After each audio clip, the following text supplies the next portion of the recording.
All right, there will be bourbon and there will be Mike Bennett. How you doing, brother? Oh, he's got a little world as well. I Nice. have my old fashioned. Okay. Yeah. What are you using? Um Probably Maker's Mark. My brother made it.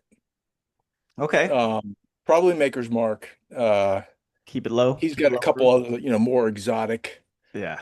uh, different ones here and there, but typically we just go with Maker's Oh, Mike's freezing again. Well, while he comes back, I will just get into the fact that one. oh,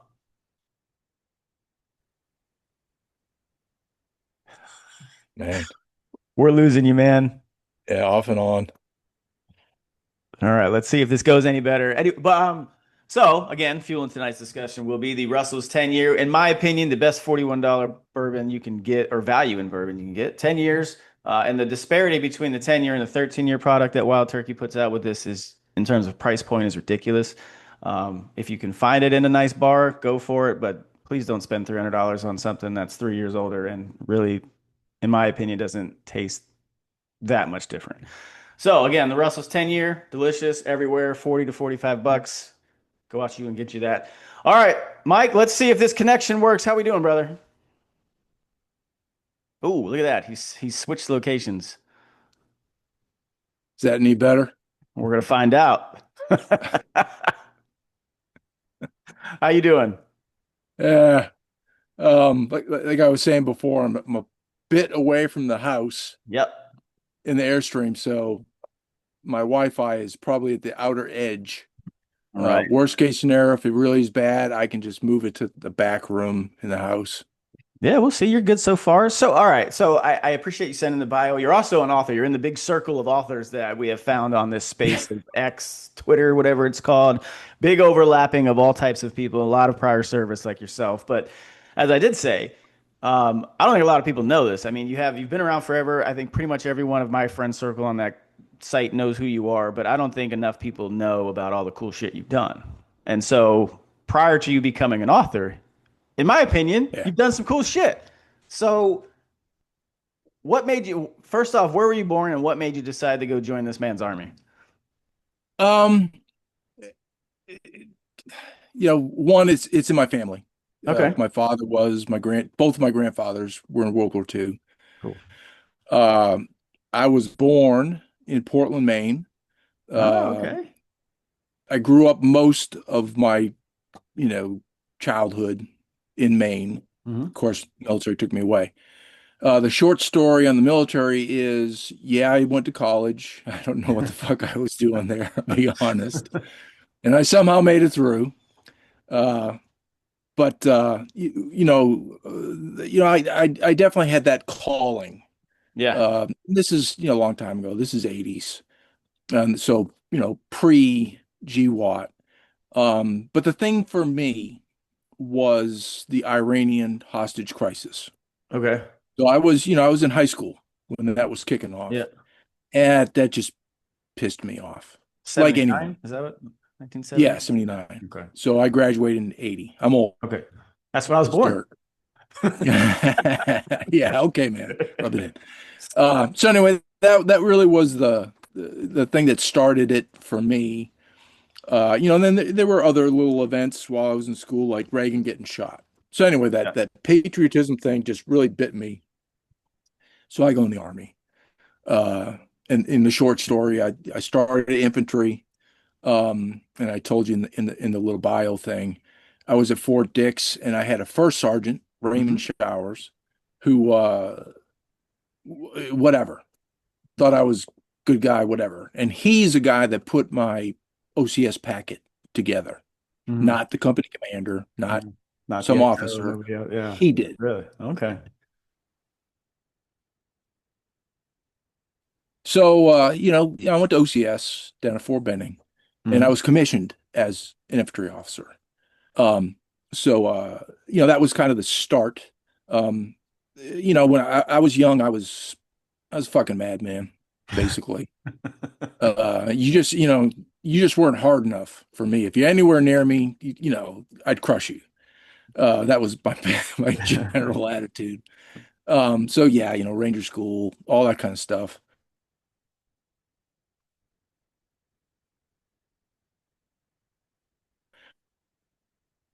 Oh, we're losing you.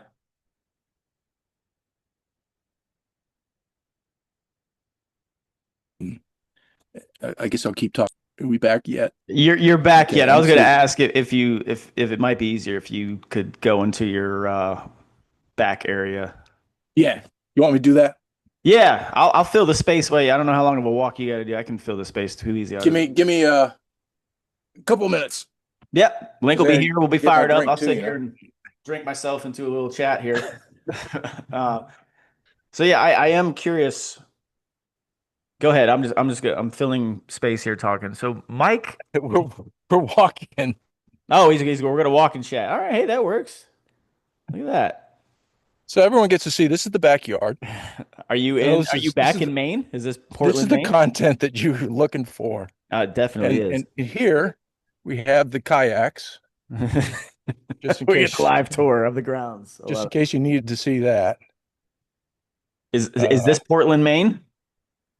uh Undisclosed location. Okay, good. Um in Maine though. Yes. Nice. All right. I am curious. You brought up how nobody was hard enough for you. Was that something you learned from your dad, your grandparents? Was it just something that you I got picked to up in the tell you, army? I don't really know kind of where I got that, to be honest. Um, yeah, I played sports, high school, all that kind of Yeah. stuff. Uh, but I think really the Army itself, just the It's the atmosphere, being around all that. yeah, the Yeah. the culture. Yeah. Hmm. And again, this is pre Yeah, you're in a different time period than. GWOT, Oh right? yeah, very different. So um, you know, being a man, you know, Hmm. how did you define that back then? Well, you had to go to Rangers. If you're an infantry guy, you had to go to Ranger school. You were Was a it pushed more because subunit. you were an officer? Was it pushed more? Was it expected more of that? Or Yeah, yeah, okay. definitely. Hmm. Again, people have to understand that uh, Ranger school is a leadership school. Yeah, And let's say you're a brand new lieutenant.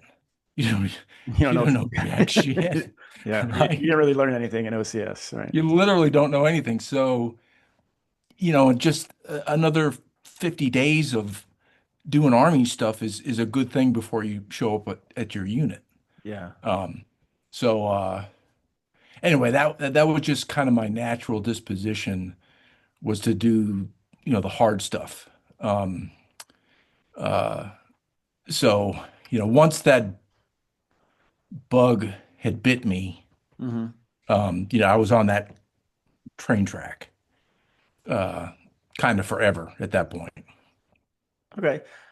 So you said you came in and then you took an interest in special forces, but this was Yeah. before it was a branch. What was Yeah. it then? What was it at the time? Back way back when, and back in the day, um, if you go back far enough, they didn't even have a tab, Okay. right? So you had like this funny thing in your flash that indicated that you had gone through the Q course. Okay. And then the Army said, hey, let's give these guys a tab, the long tab, boom. Yeah. And then in 1988, I think, um, ironically, one of the guys that pushed it was the senator from Maine, Bill Cohen, the Nunn-Cohen Act, I believe, in which they established SOCOM, Yep. in which they also established Special Forces as a branch. Okay. So before that, it was you were just as an officer in particular, really. Um, and most of the guys were infantry Hmm. officers, and they would go do the SF thing for like one tour, and that was it. And then come back. Okay. So obviously you're not going to capture any long-term value, unless you're subsequent, constantly going into Right. that Yeah. thing. So they established this branch. Great. So the I won't say names The battalion commander at the time for me was a guy named, Robert. Uh, and actually, I was going to, church um, in a different post, and the preacher was an SF That's pretty qualified cool. guy. Yeah, that's pretty And, cool. and back then, it was like the most high-speed Vietnam vet dudes were all SF qualified guys. Yeah, there's some crazy stories from there. Um, so I mean, I saw that and I was like, ooh, I'll do that. That's bullshit. So that's kind of and the funny thing is, the battalion commander, he tried to dissuade me. He's like, no, you don't want to do that because he's thinking, it's not a branch, Yeah. right? He's like, that's bad for your career. It's going to end your career. I said, sir, I really don't give a flying fuck, Yeah. frankly. And he didn't know, whatever. So I mean, that was the process. I mean, that was the process at the time. Obviously, it became a branch, and then people start flocking to it because it actually was career enhancing Right. because you were kind of starting at the You're separating yourself.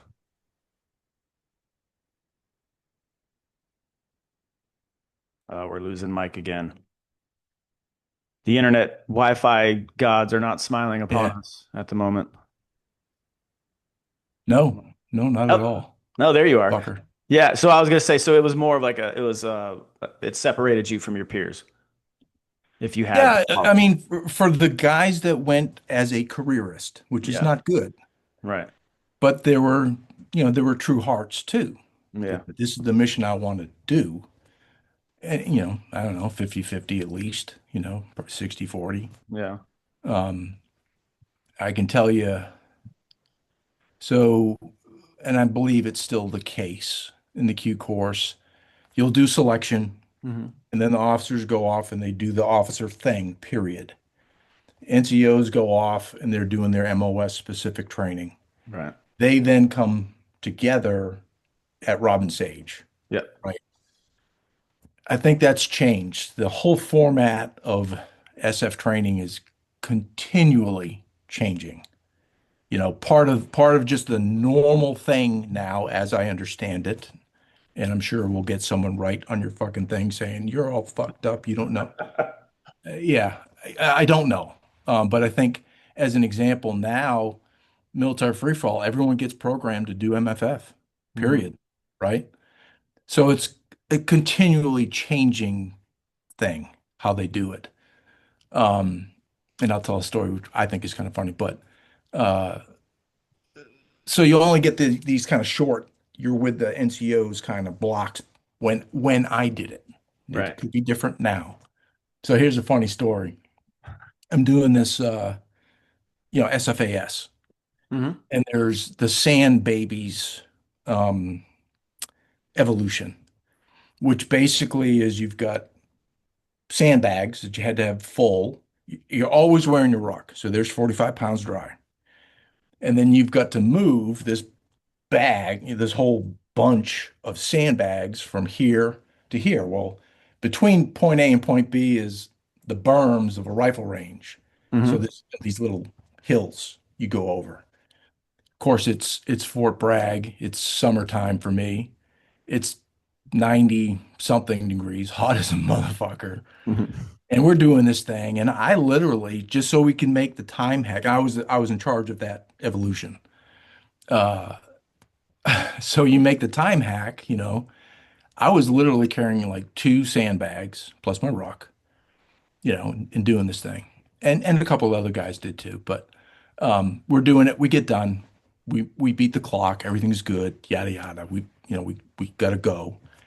And I'm standing, near our pile of sandbags, and there's General Barato, General Grange, uh, Downing, the WAD, Wayne Downing, and someone else. They're all standing around just talking to each other.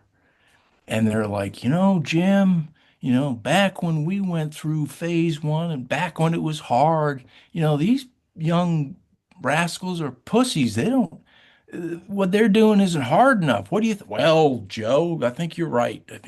And I'm just sitting there telling, they never did this actual thing. They did other stuff.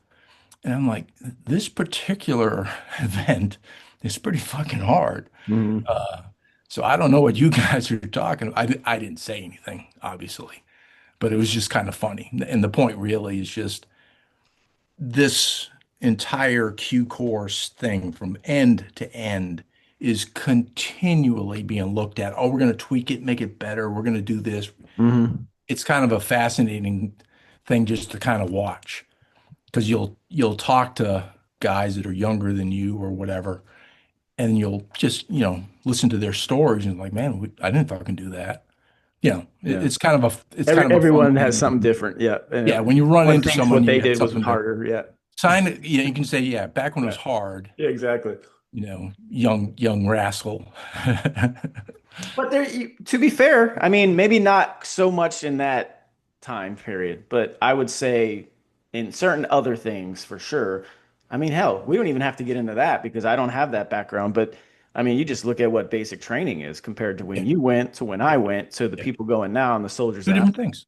completely different. Yeah, sure. And Which we is could argue fine. to the detriment or better, Yeah, I mean, but it is just different. look at the PT test. Yeah, That's a good I example. love it. The PT test when, back when it was hard, when I did it, Right? right? Wackadoodle, yeah. It was fucking sit-ups, push-ups, and 2 mile run. Yeah. That's what it That's was when I it. came in. Yeah. That's it. Yeah. The fuck is that? Well, it was never meant to be hard to pass, right? It's supposed to be hard to max. And I would say even more so now, it's the same thing. I would argue it's actually easier to pass this version. Yeah. It's damn near impossible to max Yeah. it. Like Now, I mean, you just it's I've never done the new one. I've never done that. And I know you're a big lifter. Mhm. You lift weights and stuff. CrossFit kind of lift. Mhm. Um, and I do, I work out. Uh, but I've never done Olympic weights. Right. I've never done that. I just never I do kettlebells, I Yeah. do whatever. Well, I like I said, if because the deadlift that they do is a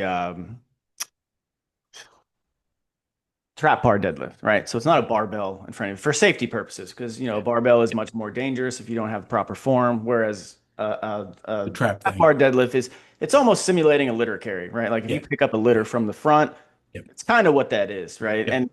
And the minimum score is not hard. It's 140 Yeah. pounds, right? But Yeah. you know this. Like, what did you say when you got to your unit, right? If you're not the hardcore, or I'm gonna fucking crush you, and that's how I approach it. What's the max?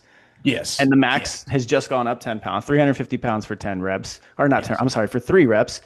That is not, and I say this as someone who lifts. If you train a deadlift or if you do any type of consistent lifting, I would argue that that is not super hard because it is easier to do more weight with a trap bar than it is a Yeah. barbell. 350 But, pound barbell deadlift for 3 reps is going to be harder than 350 pounds for 3 reps on but a trap bar. but what I think is cool, again, the evolution of training, the Yeah. evolution of uh defining whether a person is prepared, that they've added that in. Yeah.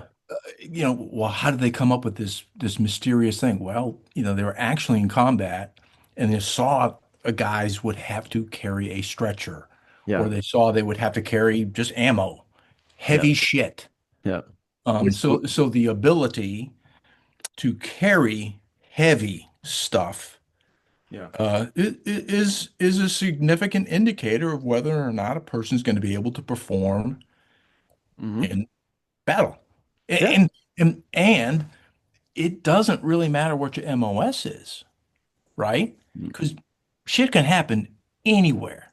Well, especially Rockets come in, yeah, blah, blah, you blah, saw blah, blah. you lived through the GWOT as well, so Yeah, yeah, you know how shit happens on yeah, those. If you're on any type of convoy, you're probably going to find a bad day at some point. It's just the exactly. law of averages. Exactly. Yeah. So those of you that are in whatever MOS, hey man, you signed up for this Yep. and you got to do this stuff. Um, yeah, it's hard. I get it. Fine. Just be Uh, ready. That's all. Be ready. that's all. Just and the thing also, anyone can do these things. I mean, Hmm. they literally can. You just It's have to be willing. yeah, Yeah, and, because and there's a and maybe start there's point, a right? There's a learning establish curve. a baseline. Okay, I suck at Yeah, this, but you can get yeah, better at it. yeah, You yeah. absolutely can. But anyone can do it, and say even a basic training, I'm sure. But when you get to a unit, okay, then you have a good NCO Mhm. that takes the new guy, the Yep. FNG, FNG. right, and sees where they're at, Hmm. and they're like, okay, squad leader's like, motherfucker. You know, he's like, damn, I got another one of these dudes. Another But one. generally speaking, and they'll work through it. They'll make it happen. They'll fix it. Mhm. It just takes some time.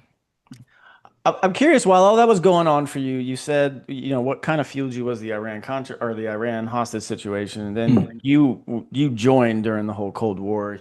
This time period of what you're describing now must have aligned somewhat, I guess, or at least pretty close with kind of the fall of the Soviet Union, right? Was it around that? Oh yeah, oh yeah, yeah. So, my first unit as a lieutenant was in Germany in mechanized infantry, which is really there's a story behind that too. But um, that was all Fulda Gap. You Mhm. know, the Soviet Union, the Yep. blah blah blah. And they're Russians are coming over the border any second now. We had alerts like every 15 minutes just to make sure you could wake up at 3 o'clock in the Right. morning. Yeah. It's great stuff. And hopefully find your equipment. Where am I? I I'm in cannot tell you Germany. how many, I'm we would have these things. And of course, Snuffy, yeah.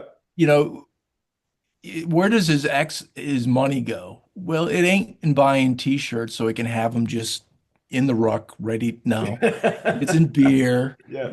And so you dump rucks on the track line. The motherfucker has three t-shirts, not five, and you're like, and some guy from division is, gig, and you fail the fucking thing, and you're like, oh, there goes my career because I lacked one Yeah. jock strap or It's always one. you know, but that was Cold War. That Yeah. was There's nothing going on. It was horrible. So the 80s, 90s, with peacekeeping. Oh, don't even get me started. Was even worse. I really, I was young Mm. and I wanted war. Mm. I kind of know better now, but I mean, Yeah. that's the way a young man thinks. Well, that's what they Uh, bank on too, right? I mean, what's that? I said that's what they bank on as well. Like Yeah. our elected Yes. betters bank on the young Yes. man's spirit, Yes. right? Because it's easy to Hey, manipulate, to be honest. Like you're right. We know better now, but when you're that age, like that's all you want. and you sounds very callous. Hmm. You are harnessed I mean, when you look at war and you look at the Medal of Honor winners and you Oh look yeah. at the Silver Star guys and whatever, they're all young.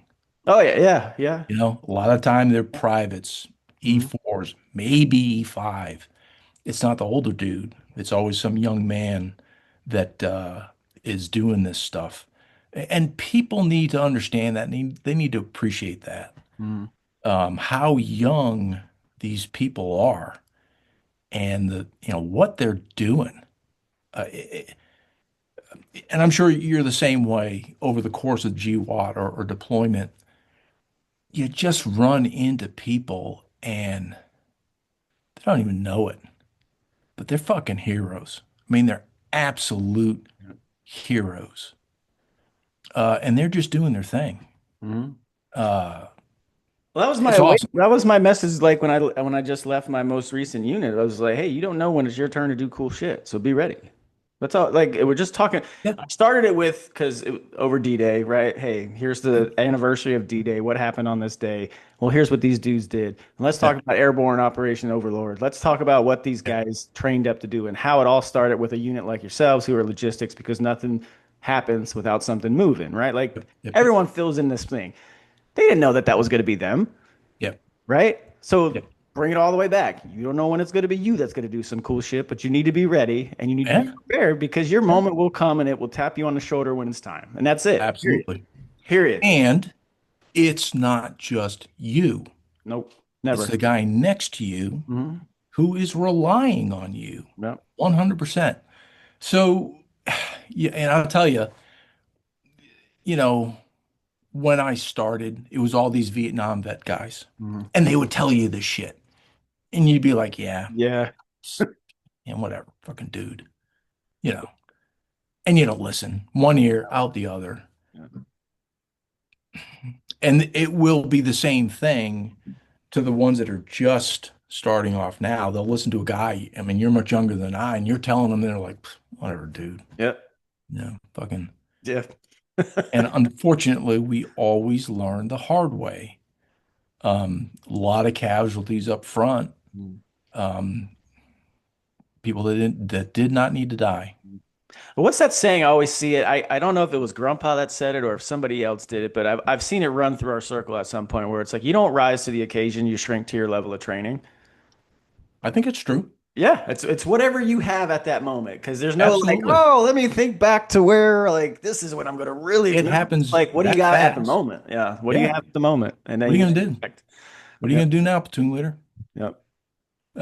So yeah, and the Army will still.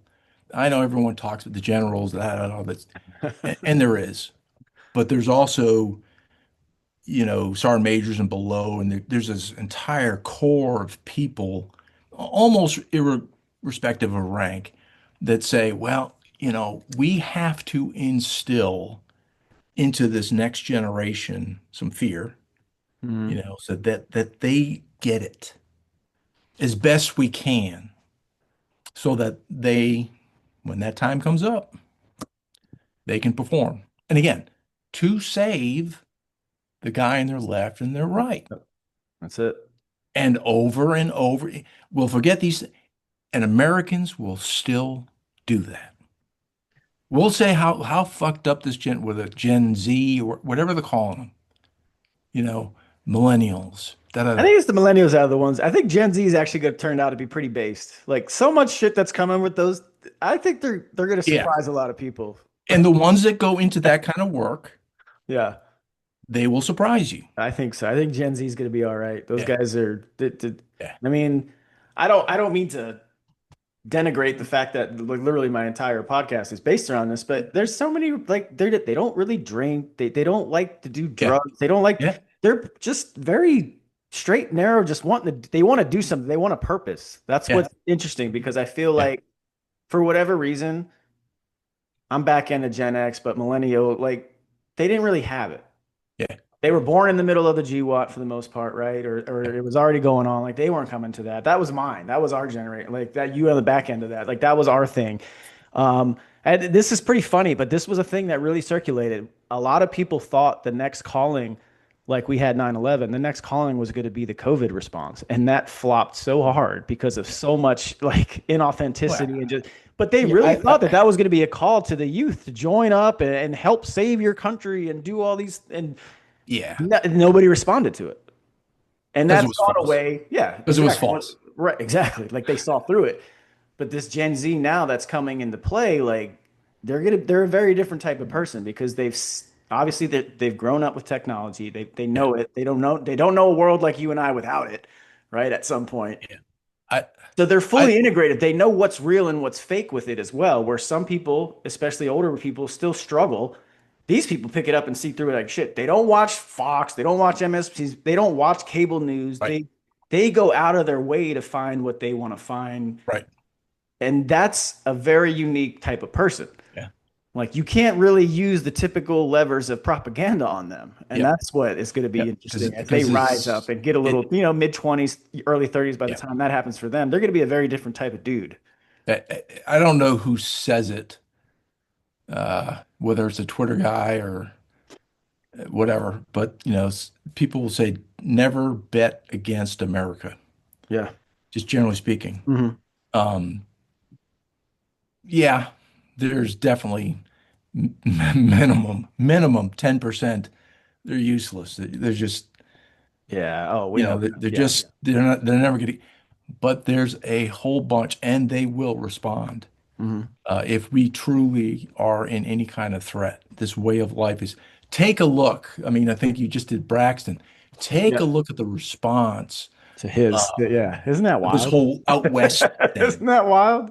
right? Crazy. That fucking guy That's Braxton organic. Yeah. is he that is a hero, Yep. obviously, uh, in so many different ways. But look at the response. Yep. People are like, "Yeah, Mike Lee, pound sand, bro." Yeah. Yep. You know, And he still this doesn't get it. this is not America. Yep.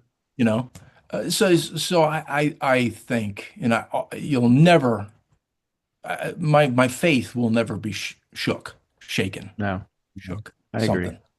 All right, I want to go Um, back to something you were talking about, or that you did, because again, very different, and it just does never seems to have any sort of like positivity coming from it. Despite me knowing a few amount of people from there, who I think have either joined the military or actually really good soldiers or just really good people. But you spent some time before you got out and went into the reserves in Haiti. You said, yeah, what was just that like for a for waste of a, fucking time. was it So that is was this the probably, peacekeeping thing you were? yeah, Or yeah, yeah. what was it? That's when I really started to actually get into politics and Okay. start paying attention of, who was in charge and who's president.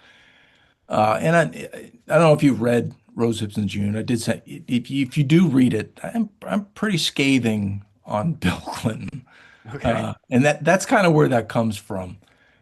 The and I think I say it in the book, the geopolitical linchpin of Haiti. Who gives a fuck? As far as come on, greatest country in the world, and we're dicking around. So that's part of it.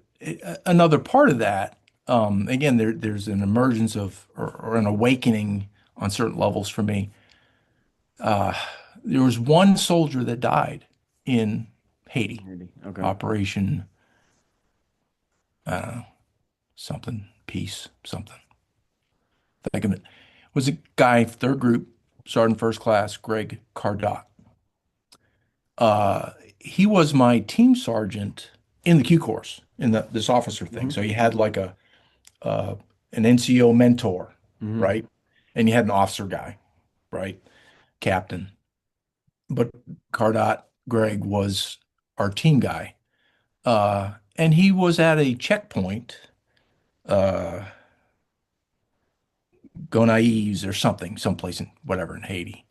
And something went sideways. Yeah, there's not war. There's nothing. Yeah, something happened. Guns drawn. Bang, bang, bang. He takes a bullet. And I'm sitting there thinking, okay, we're dicking around here in this peacekeeping thing in Haiti, and we lost a man, a really fucking good man. Anyone here from third group that's listening, they'll say, yeah, that guy was a great guy. He really, really was. He was that epitome of SFNCO. You really couldn't get for that time frame, right? Hmm. You couldn't get much better than him. Uh, so that was, Haiti, peacekeeping. And I just sat there and said, it's not really what I signed up for, you know. Um, I don't want to be handing out MREs. You know, I Yeah. No, I just not get that. me. It's Yeah. just not me. Yeah. And I'm sure there were many people who had that same frustration. Same thing with Bosnia. So I Mm. go to Bosnia, great. I'm doing, high speed shit. No, I'm not. But I mean, actually, at the time, that the interesting thing about Bosnia was, relationships were made in that kind of JSOC community, Hmm. right? Where all these guys were kind of working together for the first time. Maybe not the absolute, but at a kind of a big scale. Um, so relationships were being made with CIA, NSA, and then the military components, and there was just kind of working relationship and division of labor, who does what and such. So that kind of started with this whole PIFWIC, persons indicted for war crimes, trying to get the bad guys, Great trying to get acronym. PIFWICs, yes, PIFWICkery. Might be able to bring that back, ironically, and just make a shirt out of that. Just piff. Um, I have Been mentioned indicted it for war in crime. I love that. I've mentioned it in books, Hilarious. one of the books, whatever I've done. I don't remember. And I actually had a guy reached out to me. He says, "Man, I haven't fucking heard that term and That's fucking great. it's so long." Pipwicks. But anyway, so Bosnia had value. There were certain surveillance protocols and stuff that was started there. And then those were built on as you went into GWOT. Yeah. At the Yep. time, that was the proving ground. That was a cool guy. You'd go to Bosnia and you'd do da da da da. Now, policy level, Clinton, I'm not doing that. I don't want body bags, Somalia. I don't want body bags. So I'm Yeah. going to not pursue PIFWIC captures in my American Interesting. sector. I'm going to avoid that. You know, I was working with the Brits in Banja Luka in the British sector, and so you had the British sector, MND Southwest. MND North was Tuzla, the Americans, and then Southeast, I think it was called, is the French sector. And in the French sector was Palais, which is where number one bad guy was. And you saw him every fucking day. They knew where he was, Oh, wow. but they're French. They're not going to fucking go, they're not going to do anything, right? So Karadzic's doing his thing. Hey, and the French did nothing. The Brits um, were were the only ones that were fairly aggressive, and I think the reason for that was where I worked was a guy named Sir Cedric Delves. Cedric Delves, sir, he's a knighted guy. Um, so he's a two-star general, I think. Oh, But he had been a troop commander for the SAS in not Argentina, the Falklands War. oh shit. Wow. Um, if you read the book I gave you, there's a whole chapter on that. Anyway, I'm just gonna fuck with you. Um, and I talked to, as an officer, you'll have young officers ask you questions. Who was your greatest mentor? Who was your greatest, person you looked up to as an officer? Well, I still give my number one guy, the most impressive military officer I've ever been privileged to know is a guy named General Jim Jones, who was a Marine Corps Hmm. commandant. Hmm. Uh, I was dating a girl whose sister was married to his son. So I was going to Eighth and I, all the Marines listening, Eighth and I, um, to the commandant's house on Thanksgiving, Christmas, New Year's, and I'm fucking hanging out with senators and Dick Cheney and and I'm swearing, Yeah. calling everyone a motherfucker, and Free cell phone. and General Jones' wife would be kicking me. You can't say that. Um, my point was, as officers go, I've never seen a guy that just had so much charisma, Yeah. you know, just oozed out of him. Now, number two on my list, just because I'm American, I would say General Garrison. Okay. Uh, so he's an old Vietnam Phoenix guy. He was the commander during Somalia that Clinton Okay. let out to dry. So Did you again, did you watch that thing on Netflix recently, the Black Hawk Down thing? yeah, sure, sure. Fucking brutal. Yeah, No yeah, yeah. idea. Had no It- idea any of that. Like half of that shit took place. It's a But pretty that good was movie. like, well, I was 12, 13 when that happened. But That's really a pretty good movie as far as a I've Hollywood seen the movie, depiction. but I mean, what they like the stuff that they showed, how like, hey, just the morning we're literally swimming on the fucking beach, and then the next thing you know, Yeah, yeah, like, what the? That's not in the movie. Like, yeah. that's fucking wild. Like what those dudes went through. And so I am curious because you mentioned Clinton didn't want nothing to do with Bosnia, even though that came after, was that in Right. response because of he didn't want another version of Somalia, or what? Like, what's Exactly. the fucking point of sending you guys if you're not going to do? Exactly. So I mean, if you look at the chronology, 93 Somalia, uh, again, not even a Clinton peacekeeping. Technically, it was Yeah. Bush who Yep. sent us there to make sure everyone got fed. Yet, Right. all good intentions, all wonderful, all great. Um, but either way, you had 18 Rangers Hmm. come home in body bags. Of course, some of those are Delta, right? Yeah. It's all out. But Task Force Ranger. Um, so anyway, so Garrison was the commander, 2-star. At the time Yeah. was 2-star JSOC, and he took the fall. His career ended. What people don't know about Garrison was he had been the youngest lieutenant colonel, the youngest full bird colonel, the youngest brigadier general, the youngest major in his life of the Army's existence. He was promoted below the zone every single he was a Wow. stud, is the point. He was a Yeah. stud. So he was my number two guy. My number three guy, what I was getting at is Delves. Sir, the British British guy. Yeah. Yeah. Major General Sir Cedric Delves.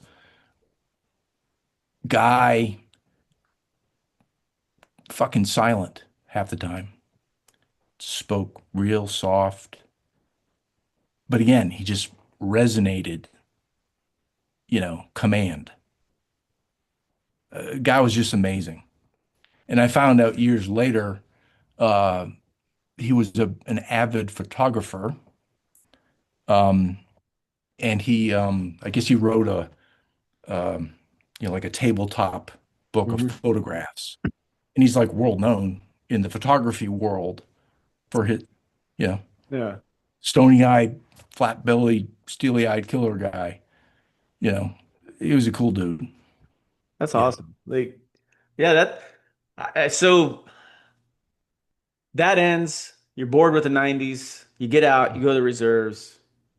What type And then boom, what, 9/11. yeah, what Yeah. type of unit were you in? Since, you don't get I, this. I, I, Were you guard or reserve? no, I did IMA stuff. Okay, so you stopped doing the Another, whole SF thing and everything is a fucking story. So I was working as a contractor in the okay. J6, Okay, okay. and I'm walking down the hallways of the Pentagon, and my bat battalion commander when I was in the Q course, guy named McCracken, Dave McCracken, is walking down the hallway. I'm wearing, business suit crap. Hmm. He might have This also, was but this anyway, before the halls he, were decorated? This was pre 9/11 or post? I mean, this is pre 9/11. Oh, so you were in the boring Pentagon where there's nothing on the walls and I mean, just endless hallway after endless hallway. yeah, Yeah. fucking, Yeah. No, I get it. yeah, yeah, definitely before all the, Yeah, all the yeah, decorative kind of shit. yeah. Anyway, he's walking down the hallway. He says, "Hey, man, how you been? How you doing? Da da da. What are you up to?" And I said, "Well, sir, I'm out, obviously, and I'm in grad school, and I'm doing this." Da, da. And he said, "What the fuck? Why don't you, come back and yeah, I got a place for you to work. I know where you can go." So at the time, it was called J3 SOD, J3 Special Operations Division, and at the time, it was run by an O6. Since 9/11 over the years, I believe it's still a 2-star, Really? staff Yeah. Yeah, thing. okay. And I guess what was kind of interesting then was in the joint staff, yes, you have a J5, right? But in the J5, there was no special operations kind of component. So all planning at the joint staff level was done by this J3, right? Generally speaking, those guys would be like current ops. They Right. track And co-ops and yeah. but they didn't have this planning component. Yeah. So And I that's ended typically up, what your five's doing, right? Five's doing the yes, planning, three's doing the right. So current ops, and then the J5, seven's doing the future ops and all that shit, yeah, right? Okay. plans, Just, future, just, just for people who have no big, idea what you're saying. That's all I put it down. yeah, Yeah, yeah, yeah, yeah, I yeah, got you. I'm the translator. yeah, big picture, Yeah. big, future plans, Yep. big plan stuff. Um, so we did that sort of thing. And specifically what I worked on was, it was Niagara Sentinel was its first name. So the very initial response to the GWOT, the response to um So they thought we no, had to defend Niagara Falls, or was that just no, that was just oh, a that's a key a code word? Okay, code name. Yeah. because now that you mentioned, it, I'm like, holy shit, that would be No, pretty I fucked mean, up if someone and that came to the changed like north and tried to fuck with Niagara Falls. no, That that's seems pretty. they change these names 90 bazillion times. And Yeah, the original plan was just like seven dudes. Obviously Bin Laden at the top. yeah, Things happen over time and that expanded, yada yada yada, and we yep. wrote plans accordingly and whatnot. Mhm. But so yeah, staff puke, but as an IMA, So you right? were on orders doing this. Yeah, Wild. yeah. What the fuck? Um, What did former infantry SF dude Colonel Bennett think about this role? Was this what you wanted, or were you fuck no. finding so? I know Of you course don't, but not. were you finding like some satisfaction in doing that? Because I Yeah, mean, we yes, all felt like yes, fucking yes. ready to do So whatever. that, yeah, so Yeah. that got me back into the game. So Okay. I'm out Yep. doing grad school, Yep. Twice. you know. Um, Congrats. I'm walking down the hallway. I walk into Dave McCracken, and he kind of reels me back in. So that was the entry point. And I'm sitting there, thinking I don't really like staff work. Yeah. Um, so I made some phone calls. Next thing you know, I was mobilized to actually go to CENTCOM as a liaison, and I ended Mhm. up going to work in Pakistan in the What the fuck? Pakistan. in the embassy. Holy shit. That's Yeah, random. yeah. Um, so that kind of brought me back. Now, uh, I did not all from then till I retired stay in. Yeah. In out in out in Yeah. out. I took, I think the next time I was mobilized was 4 years after that. What year was the Um, Pakistan thing? Because I'm just trying to wh- conceptualize this. This why? what year was the Pakistan thing? It was like 2005. The fuck? Okay. So Surge. So you were getting ready for the surge. We realized that everything that was going I was really shitty way in before Iraq. the Yeah, surge. but we were getting ready. We were realizing that shit was going really bad in Iraq at that point. Yes. So Thanks to so I real mean, quick, I always like to throw this out there. Thanks to the 101st. Thanks for fucking up the entire Iraq theater, guys. Anyway, '05. They have a book out about it, which is even funny. My brother gave it to me. I remember it's like the Black Spade Division. I don't know, some weird shit from. But yeah, I just remember it was just like, hey, Third ID worked on this. First AD took it over from them, shaped the operation in the battlefield, turned it over to 101st, and 101st was like, yeah, thanks. We're gonna just do it our way. Thanks, guys. And then it all went to shit. But that's my 20-second history lesson on Iraq. But anyway, I could be wrong. I don't think. now unfortunately, I never served in Iraq. All my stuff really was Afghan kind of related. And we'll go off track soon as to what Sweet. after. Yep. We're gonna stop story, Yep. it'll stop. Yep. But yeah, so I worked, and trust me, it really wasn't hard duty, but one of the good things was, and I won't say his name, full name, quite an irony. The full bird in charge of the cell there was a guy named Ron, who also had a very prevalent role as a squadron commander in Somalia. Oh shit. Um, anyway, so that's actually the gentleman. I worked directly for. Uh, and I'll just tell you, anyone that's done, worked, working out of a GP medium, somewhere and working in an embassy are two different Different things. worlds. Yep. You know, don't feel bad for me.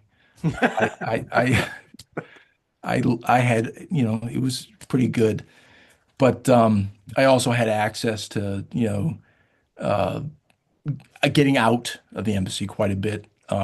So I worked with the PAC mill, Pakistan military, um, and they got me around quite a bit. Um, What'd you think of those Flying guys? Soviet helicopters and whatnot. Um, What'd you think of the Pakistanis, the military? Telling you, it depends. Yeah. So we worked mostly with their special service group, SSG. Okay. Is that Hard, like an SF equivalent or yeah. 50%? Yeah, Well, that's kind of, fair. I guess, technically more of a Ranger Okay. equivalent. Okay. But they're essentially their best. The press, yeah.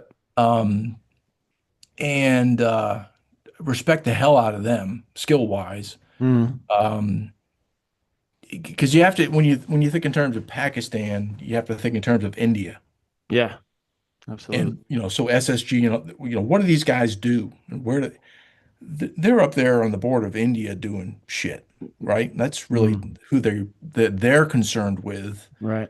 Uh, so very strange assignment. At the time I called it what I would call strategic unconventional warfare. And it's just these levels of obfuscation of intent. Um, you cannot trust Pakistan. They had their own they had their own interests, and they're only going to do stuff within that where Yeah. there's any kind of You, adherence of the same interests. So that was quite frustrating. you bring a good point though. I don't mean to derail what you're saying, but I always wondered that and you saying that now makes me think of it more. We never really hear anything out of Pakistan. They come up from Hmm. time to time, but we don't like they're not trying to control the region. They're not trying to impress upon everybody. Like at least you tell me they are, maybe fine. But I'm saying in terms of what's in the media, what does the average American know about Pakistan? I would argue not a fucking thing. Al, And they're sitting there in that region I have a with nuclear response. weapons. And I have a response all for you. right, what do you got? I write about that quite a bit across the books, across the Mhm. series. Um, I, the main premise is very similar to Mark Sibley. Mhm. We have a core, which I call the alliance, and I mean that very a formal alliance between China, Russia, Iran, and I say Turkey, North Korea. So out of all those, the only one that Mark doesn't hit on is Turkey. That's Yeah. kind of my thing. Um, Turkey but infiltrated NATO. yeah, our friend, our NATO Oh yeah, friend. our buddy. They have good Pakistan, food, so it's fine. Pakistan, very similar. Again, they have their own interests. And they're not Yeah. gonna fucking They change don't. that because the United States says whatever, right? That's kind of my point. Yeah. That's kind of And my point. nor would we, Hmm. or nor should we. Yeah. So if anyone wants to kind of know these very slippery relationships um, and are interested in that, I mean, I do cover Pakistan in particular, specifically in some of the books, and or Iran. There's a whole bunch of stuff. So if people are interested in that geopolitical, what's going on here now, my viewpoint mostly is economic. So what I'm saying is we, the United States, the West, has been in economic war, not a Cold War, a straight up economic war for some time now, pretty much since uh, China was allowed in the World Trade Order. Um, and we are doing nothing really to counter that. Thus, the Warlock. The Warlock does. He doesn't fuck around. Um, but yeah, I mean, there's, if you're looking for that sort of thing, there's interesting developments kind of all over the place that are not quite as linear. You're a GWOT guy. Yeah. You spend time over there. You come home and you talk to people. Fucking blank look. They don't have any idea what you're talking about, Yeah. right? And it kind of hurts, you know.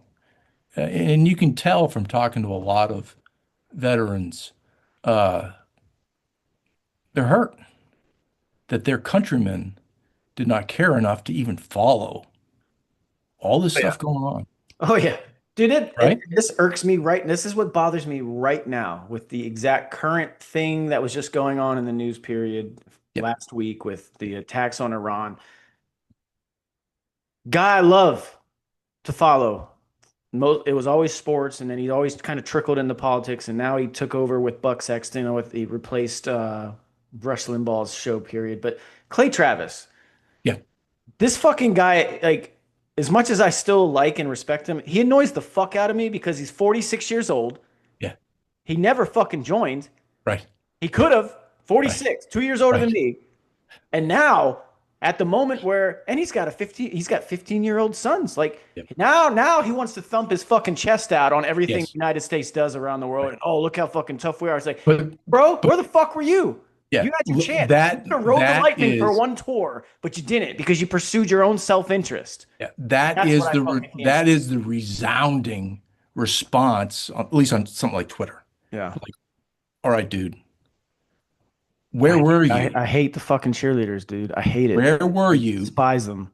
So please, STFU, Yeah. right? And that's why, like, I'll go at him and say, hey, at least I can respect Buck. Like, he joined the fucking CIA. He went and did some tours. He did Yeah, something before yeah, he went into this world. yeah.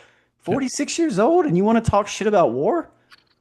I'm sorry, bro. Like, I mean I'm sorry, man. that is almost asking for an ass whooping.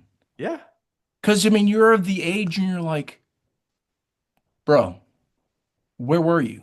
exactly. And that's You what I know? can't. That's it. It'll And forever irk me. Whether you want to act like you were against the Iraq war or not, I don't give a fuck, dude. 9/11 happened. What the fuck did yes, you do? Oh, you yes. went back to college. Cool. Cool, And man. I mean, for something, we all think about this kind of thing. Yeah. It's something, this is not an abstraction. No. Um, Pretty direct. Bad guys Yep. come to America specifically to kill us. Hmm. Okay, boom, there you go. That is an attack on our way of life. And how did you respond Hmm. when you saw that on the TV? Now, Yep. I know you, I know you know people, um, older dudes. I think Terry Shepard is a good Oh example. yeah. He Oh, was Harry's he was great. out, He was done. Yeah. right? Yeah. He was retired and he came back. No, he was also older. I mean, the dude was, Yes. I want to say early 40s, mid 40s. Like, Yes. yeah, he wasn't some young guy like Yeah, late 20s who got out after sure. his first tour. No, he So was, there are yeah. some Yes. that 100%. rose to the occasion. Yep. I'll listen to them. Absolutely. I will listen to them, whatever they got to say. Um, you know the deal. I do. I Yeah. think And we all. yeah, I don't mean to derail it, but Yeah. I'm glad I got to get your story and your background out and out there because, like I said, I think a lot of people know it, but I don't think enough people know just some of that stuff. And Yeah. like the SF stuff, I had no idea. I just thought you were some infantry dude who just did Yeah. infantry. So Yeah. that is really like for my brain, it was cool to understand like the stuff that came before all the guys that we know now who are So recently out or who just are still kind of adjacent to it. So I think that's really interesting. let me segue just a little bit. Um, so we stopped, and I'm doing this quite purposefully. Yep. and I'm not trying to be dramatic. Um, in my career stuff took a kind of a different vector, mostly towards kind of a technical collection. Hmm. Um, so that's what I did a lot of. In so doing, with that, vector change, um, I did a whole bunch of other work, and then yes, done, retired. So I retired in 2015, as Nice. far as military. That's when I went Uh, to SLC. Cool. yeah. Um, That's awesome. That's a you hell know, of a career, dude. Though for real, like you joined in what year did you? 80. You said joined in 85. 80. 85. Yeah. Now you graduated high school So in 80. 30 years. Joined in 80. Yeah, 30 fucking years. That's awesome, man. Yeah. That's And, fucking and that's again, wild. off and on. Often, yeah, no, either way, like that, you saw such a shift though. That's what I want to say, like, especially Yes. 2015. Yes. You saw such a Yeah. shift in the US Army, let alone the rest of the military, but just what you saw the difference between the time when you came in to when you walked out. Yeah. Like I'm sure you had a retirement fucking party, right? What were the privates like compared to when you came in? That's what I would just be curious about. Like, what was your interpretation of them? Well, I will It's a tell different you, world, man. Like you I know will that. tell you, yes. That's always hard when you're the old guy. Yeah. You're 50 or something at the time. I forgot. Um, everyone looks fucking young. I know, dude. I It's mean, it's crazy. It's like, I'm holy telling you, man, you fuck, look at, man. you're You're like, younger than my daughter. This is weird. you look at, and you're like, Jesus, man. And you see this face looking up at you, and you're like, I used to fucking look like that. Yeah, you did. It's Yeah. kind of Mhm. hard to believe. But Yeah. yeah, the difference between that Cold War, post-Vietnam, Cold War, going through the 90s, which I would say the doldrums, you know, if you were lucky enough, you went to Somalia, you went to Panama, um, you hit the Kosovo, all those gates and you things. Yeah. you Yeah. did the thing. Most people, peacetime stuff, 9/11. Yeah. It, you know, it just that was the thing. Mhm. Bam, everything changed. All life changed. Yep. Um, Changed everything, man. Changed the entire fucking. It wasn't just the military. Because the world. I would say, I just go back. You got left out of um the first Go for, right? Like Yep, that didn't yep, involve yep, any. yep. Like, did they not send SF? Were you doing SF stuff at that time, or I did they? was in the advanced course. Okay, so Yeah. they didn't bother So pulling you out so or anything like that. It was and just now here's the funny thing. I was in the first 16th Infantry in Germany, and I'm at the end of my yeah. tour thing, Hmm. and then bam, they go, Kuwait, or the Iraqis go into Kuwait. The unit was in Grafenwehr, doing Yeah. gunnery shit, Yeah. Yeah. just doing gunnery, and I was the rear D commander, the Hell rear yeah! detachment commander. Congratulations. Yeah, I'm telling you, man. Were you pissed, or were you just like, yeah, whatever? So and I was, I don't know, like 3 weeks I did that, and I was PCS good. And I mean, this is a true story where um, I'm watching CNN again back then. This is like this new Yeah, fucking yeah, yeah. crazy They thing. established all credibility during that Yeah. whole. Yeah, And that was it. all this stuff. I'm like, we're going to war. There's no Yep. doubt in my mind. Now, the battalion commander I had spoken of before, who was the SF guy, he had Yep. changed command, I don't know, 2 weeks ago or something. So there's this new guy. I couldn't even tell you his name. I had no fucking idea. But I didn't know him. He didn't know me. I was a scout platoon leader, right?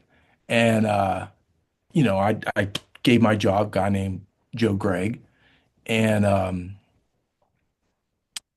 the rear D guy. Balloon goes up, whatever.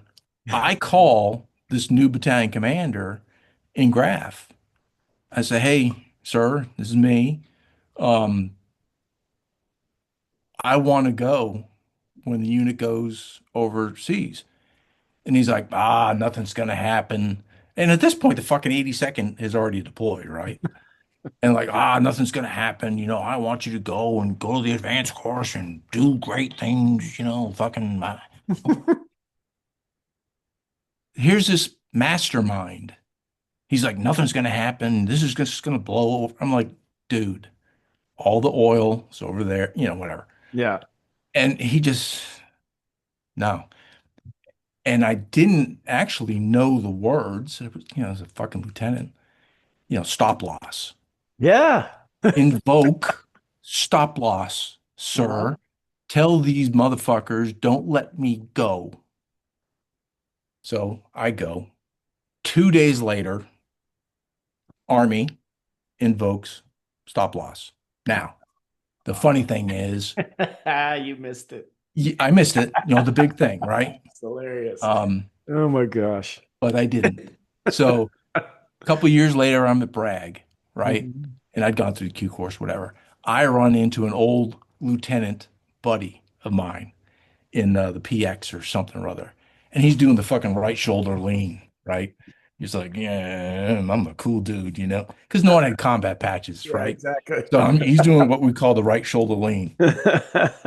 And, he's like, yeah, there I was, no shit.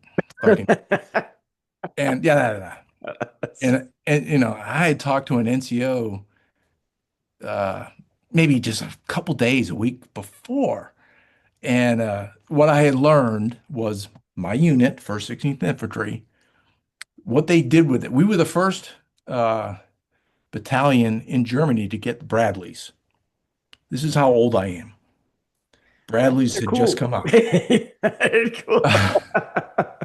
The Pentagon Wars. If anyone never saw it, go watch the Pentagon Wars. Great Um, story about the fucking Bradley. so, so they chopped up for whatever reason.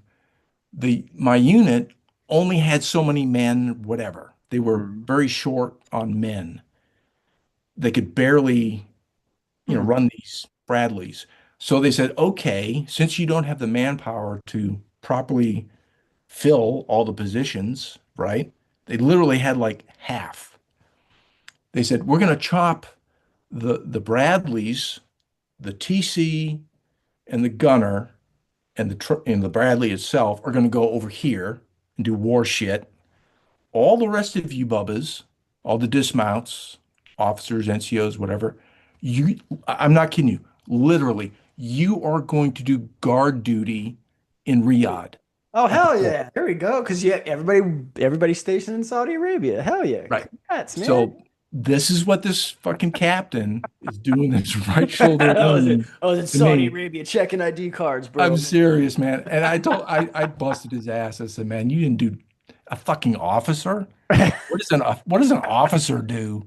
Fucking guard duty. Give me a Bring break. chow. You know that they don't even do that. That's Sergeant of the Guard stuff, man. I don't know Give what an me a officer does fucking during break. guard duty. So Stays I awake, didn't. I guess. I wouldn't have missed anything. Yeah, Go you did. for. You I you would have learned done better. nothing. Would That's have done wild. nothing. Uh, it is what it is.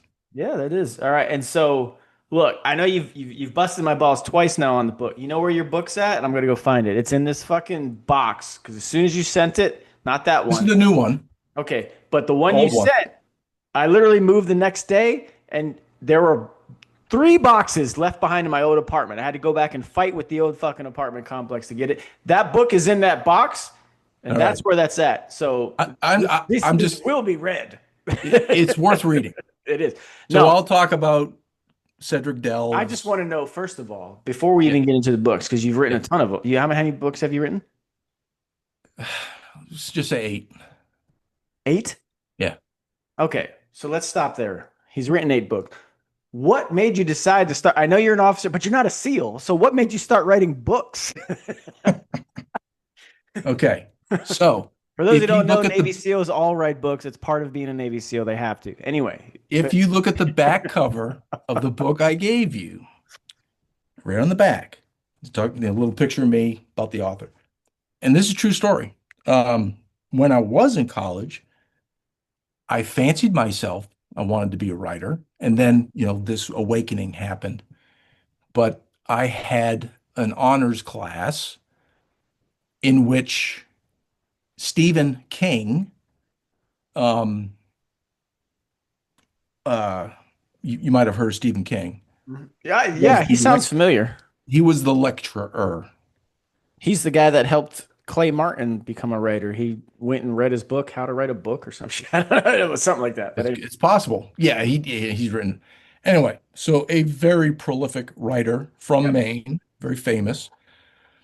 Very odd, but yes, He's very fucking odd. weird, Hey, dude. the dude can fucking write. I don't, He's a he doesn't great, write a great. short, he definitely doesn't write a short book. He is a great writer. He Yes. is Great amazing. writer. Yes. He's a communist. He Um, is, he is everything that you and I are not, but he's I'm also a good telling you. writer. So anyway, that kind of is what started. I thought about this writing thing, and I had a class, this one of these honors classes, and I wrote this whatever story. I thought it was fucking great, and I get like a B minus, right? I Did you get any said, comments or was it just a you know, B? whatever, and I was like, you know, fuck this. I'm gonna go in the infantry. I'm gonna go in the infantry. I'll show you, Professor. Yeah. So that's kind of what started writing. I thought I could write. I still think I can write. So when and then the add-on to the story is when I retired, I was doing contract work after, but my mother was ill, Mhm. uh, dementia, Alzheimer's, and I decided to just quit work, and I did. Um, so I stopped, and then I came home, and you know, was home for a little while. You know, I'm bored. I'm like, what do I do?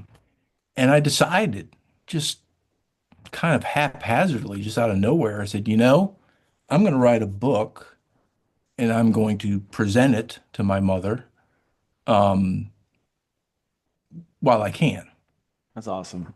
which I did. And I literally got it into her hands 2 days before Christmas, and she was gone New Year's Eve. Oh, fuck, man. That's So, fucking so wild. That's that started, and then I wrote, um, the next one, and yeah, because at that point I'm fully retired, and I was like, oh well, what am I going to do with my time? Uh, yeah. so that's what I do. Yeah. That's all right. So you're hold up book eight. What's that? I said hold up. You have book eight. Hold up book eight. Oh, yes. So So this you're is on the book newest. Memoirs from the Druze. Am I saying that right? Druze. All right. What is that about? Uh, so it's Is this a three. standalone book or is this in a series? Well, it's an adjunct. It's kind of a spin-off of the Warlock series. Okay. The book that you have that you haven't written, I read. Have I said that? No, it's the first time. I appreciate you bringing that up. See, here's the thing. Everyone reads a title and they're like, "What kind of fag writes a book about Rose?" Yeah, I know All this. right, yeah, I'm gonna have this book read and written. I'm We just have telling to you, go through the just it's a I badass got it. book. I'm just I telling you. believe it. I look. Yeah, I believe it. So anyway, we're at the so this is a derivative of that Warlock. So when I wrote the Warlock series, Who is the Warlock? What is that? okay, the Warlock is actually an entity, Okay, one person. and they reside in the United States. Yeah, and if you read the book that I sent you, I lay out the You know origin. what? Let's. I got an idea. I'm gonna go find the book, and we're gonna do a live reading. Okay, there we go. Um, so anyway, so the short story is there is a person that is selected by Ronald Reagan, Okay, to be the Warlock. because his CIA chief William, these are real people, William Casey, who was the CIA chief following the Iranian thing, Yep. and our response was kind of not good. And Bill Casey goes to Ronald Reagan and he says, "Hey, sir, I'm pretty concerned with our covert capabilities." Anyway, so they developed this program, a special access program called the Warlock Project, which eventually just becomes the guy's name. So they pick one guy. Um, if you look at the cover of the book, you'll see, I don't know if you can see that. I see the red. Anyway, you'll see that. That is the unit flash of Okay. Special Services Force, the first Special Service That's Force, fucking cool. Canada, US, Yeah. World Oh War II. shit. Hang on. Hold on. What do we got here? Look at this. Exactly. Yeah, I was just in Exactly. Montana in And February. that's Hold on. actually what's in here. Keep going. I'm gonna That's find what's in here. go like this. Go ahead. The Devil's Brigade. Yeah. So that is the origin guy is this Canadian who is the first Warlock. And his job is to create plans to change the world. And he has completely free reign. President, exactly so. I walked that hall just in February. Now, where is that? That is at Montana? Fort Harrison in Montana. Yep. Yes. There you go, brother. I've been there. I've got pictures too somewhere. Isn't that place cool? I had no fucking idea. Like I sent this to a buddy and Yeah. I'm like, oh well yeah, that's the shit that's where it all started. I'm like, really? I'm Yeah. like, what is this? Because that's outside of the DFAC. I'm Yeah. like, where am I? And it's wow, Yeah. because all these fucking SF dudes are doing all their winter training up because this is February, doing all Yeah. they're doing all kinds of shit. And I was just like, I had no fucking clue. And then yeah, when this is one of the cool this is actually really good bourbon. Well, it's probably more of a whiskey. It's Yeah. a great But bottle. the story, like Yeah. Yeah. Yeah. this is Yeah. fucking wild. This So I actually I drove by, that's in Montana, Yep. Stennis, I think it's Stennis, Montana, where they brew that. So I was going to Yellowstone, Mhm. um, and then coming out or whatever, to get back on 90 Such a going, beautiful fucking state. Just uh, I, well, OJ Ron, right? mm, You know, yep, OGA. he's in that area. Well, OGA Ron's in South Dakota. You're thinking Yeah, but of he our is boy, the in that chief. area. Yeah. Yeah, Chief, the CW5 dude that was on. incredibly beautiful. And that, going back to Braxton, this whole West thing. If you Yeah. haven't, if you're a DC fucking troglodyte, Man, if you haven't it's the been, most beautiful fucking like it's incredible. you can't even put it into words. You Yeah, can't. No one who lives in a city on the East Coast can conceptualize what unless you go there. American West is. And this has always been my argument with this. This is why I can't stand as much as I like Elon Musk when he's on our side on things. Like this is I can't stand the fucking electric vehicle fucking brigade. It's like, do you have any idea what the American West is like in the fucking winter? Yeah, Like I literally drove across the country, got into Salt Lake City, went a few yeah, miles yeah. more east, and came up. I'm on I-80. I-80's closed, and Right, for miles right, there's traffic parked on the side of the road right. because the highway's closed because of snow. Done. What the fuck is an electric vehicle to go to do in those conditions You, besides die? you are screwed. So It's, if you read book number 7 called Brine of War, I have a lot of books to read. Brine of War is all Okay. about lithium Oh shit. and how China has Yep. 90% of the market and how the Warlock fucks with China. Okay, can you tell, is there anything in there about why, like, we went to Afghanistan and then we're like, nah, we don't want your fucking precious metals. Let's let China have them. No, That nothing. I do talk about that just a little bit in Because one that of the actually happened. I was just curious if that was like a yeah. part of the story. Okay. The huge irony is Get um it? who Iron. who mapped this stuff out, discovered it and mapped it out. United States Geological Survey, Okay. USGS. Yeah. Um, which goes to like a Trump point. Brine of War, Greenland. And people are like, oh, this crazy guy wants green. Okay, read my goddamn book. Which Okay. one? So another thing I'll do, my books are fiction, But they're not. but there's a whole lot of nonfiction. And let me see if I can just find one very quickly. It's almost like reading a term paper at times. You'll see Ooh, what do we got here? fiction, fiction, fiction, and then here's a quote. from whatever, and there's a footnote, right? Yeah. The So footnote is actual fact. yeah, I'm substantiating an argument in the fiction. I'm looking forward to this shit. I'm going to read so much this next week. It's I it's got so it's much it's time coming up on this 4th of July weekend, dude. it's a little different. No, So you're going to get some technical crap. I love this shit though because I can already kind of see where your books are going, and I truly do love that type of shit. Like I love it, I really do. And I'm the type Um, of person who was like you, was like I still fancy myself a good writer. I've always been able to write. Like when I did my master's program, it was nothing but writing, and I was like, this is the yeah, easiest fucking thing in my life. I would yeah, every week I'd have a 10-page paper due. I'd sit there at fucking Starbucks, bang it out in 3 hours, yeah, done. It was easy. That's easy. yeah, Writing has always been easy to me. But I've never written anything I wanted to write because I'm always wasting time on fucking Twitter.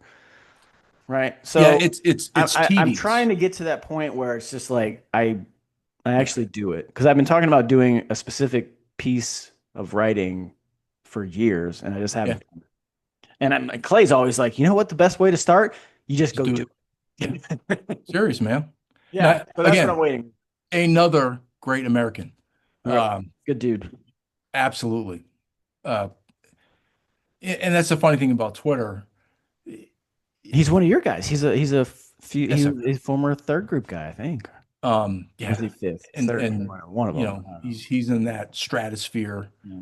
But these are Um, your people, man. Isn't that cool? Like that's what's great. Like these are your dudes. Your circle is like most of the like that's I know they've what come after you, but like these are your dudes, man. Like that's fucking cool as shit. what is kind of interesting is again, you go back in time. There was a certain kind of person that pursued it way back when, right? Hmm. Um, then 9/11, Yeah. Because you where talked about the patriot, disparity between careerists and just dudes who had a passion for it. but I mean that changed everything. Where there was much more sincerity, Now, um, you would say, or post 9/11. at post 9/11, Post 9/11. Okay. that turned on real fervor. Um, and people would look at, say they went in and they're doing whatever, and they looked in themselves and they said, man, I can do more, right? And those would be the guys that kind of migrated to SF or Hmm. beyond. They're like, it's not enough. I can do more. Me, Hmm. I can serve more. And it's what, uh, It's a great message, man. Like that's shit like young soldiers need to fucking hear. Like and I'm telling you right I'm now, telling you, soldiers all in formations right now, that's what they need to hear because I don't think they're hearing it anymore at basic training. Like I say this, and here's why I say this because recently, like before whatever, there was two people I always wanted to be in my army career. The first was First Sergeant Santos. He was my very first sergeant in basic training. Short, little, angry fucking first sergeant at basic training. love those bastards. He'd get on the Love them. little, yeah, he'd get on top of that little fucking brown podium every morning so everyone could see him, and he would sit at the stand. And I'd be like, holy fuck, that's a first. That's what I want to be. And then a drill sergeant Morales. He was my first drill sergeant, 82nd Airborne dude, infantry guy, all I wanted to be. So he was the guy I tried to be first. So I went and Yep, did the whole drill sergeant thing. yep. Then I went and did the whole first sergeant thing, but I always tried to be first sergeant Santos. I was a fucking dick, but I loved you at the same time because you have to be a dick in order to let people know that you can be loving and actually raise and train your fucking soldiers to be something better than what they are. And it's equally important. Everyone, the Hollywood, all the sexy guy with the three tabs. Yeah. It doesn't matter what your MOS is. No, So you find someone you want to emulate. if you read Miyamoto Musashi, Book of Five Rings, and it's clearly stated in there, you are a warrior if you apply yourself in whatever the fuck it is, a carpenter. What I mean, these are Yeah. the terms I'll use in the book. Jesus was a What carpenter, worked for him pretty well. whatever it is you do, Yep.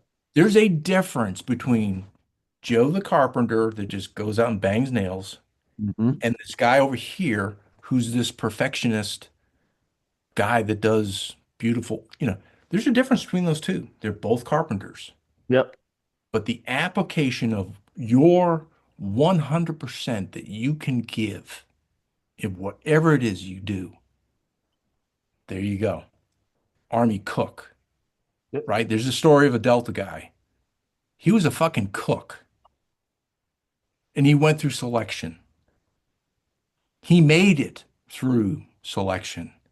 They selected him to be in the unit. Why? Because of the core of his character. I'm going to do whatever it is you present to me, and I'm going to do the best I can. And I don't give a fuck who's in my way. Yep. Those people still exist. Absolutely. 100%. Ab- So, 100%. so don't get all twisted around, oh, he's that high speed guy with a, you know, Ranger tab and da da da. Yeah. Back in the 80s, I'd be the obnoxious motherfucker that would call you out if you But I didn't like have that. you. That's the type of person I always needed. And that's what I responded to. Like Drosar Morales, he was like that. Yes, Like sure. that's what works for me. Like I Yes, need those types of people. That's what yes. I respond to the most.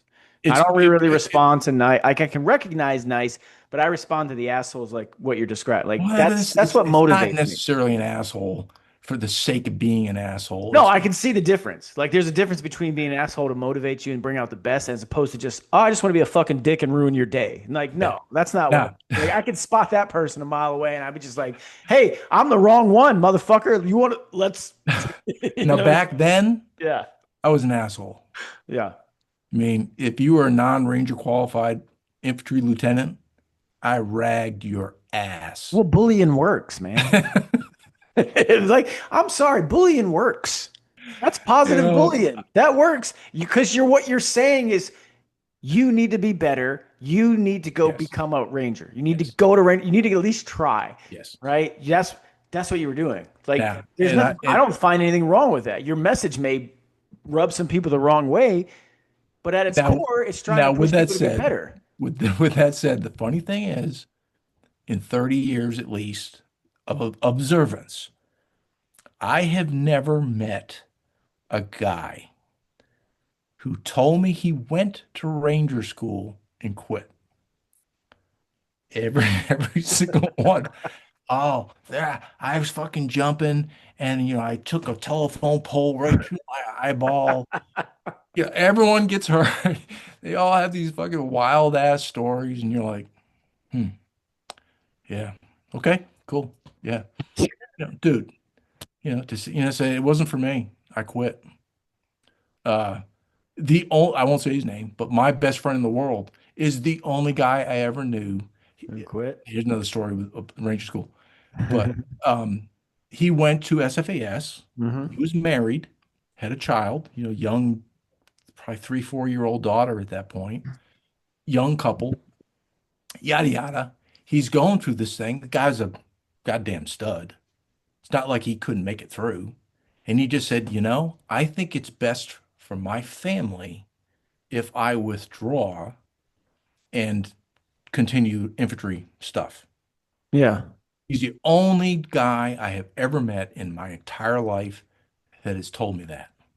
What'd you Everyone think? else, oh, What'd you think of that? fuck yeah. I Yeah. respect the shit out of that. Yep. I Okay, agree. Yeah. cool. I got no problem with that. None. Mhm. None at all. So here's the funny story. Um, he had been in ROTC and he went to Ranger School, right? So junior year, whatever. Years later, I get my turn. I go to Ranger School. He's like, hey, man. And this is back when it was in Dahlonega. It still is, but they used to have these little squad huts, these wooden squad huts. When you were in the cantonment area, you would do your planning and whatever a night. And the tradition essentially was people would, Sharpie, carve their initials, something, a message on the walls. And there's like 20 of these little shacks.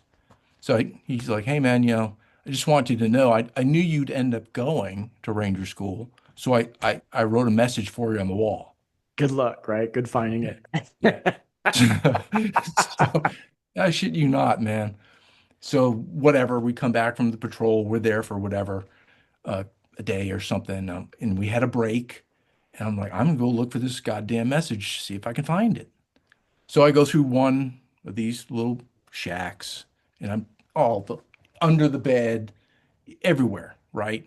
Someone's written and stuff. Nothing. I go to the second one, and I see it. Fucking message, and it's like, hey, you F, I mean, you could say it. you know, you, you bundle of sticks. You bundle of sticks. This is Yes, the way we talk. of course. Hey, you As it should bundle of be. sticks. It looks like you made it. Don't quit, or I'll fucking rag your ass forever. You know, something like that. Yeah, But I yeah. literally found that goddamn message. That's awesome. And I mean, it literally, I mean, my spirit was lifted, But you know, but what you're immediately. describing though, man, like that's dudes.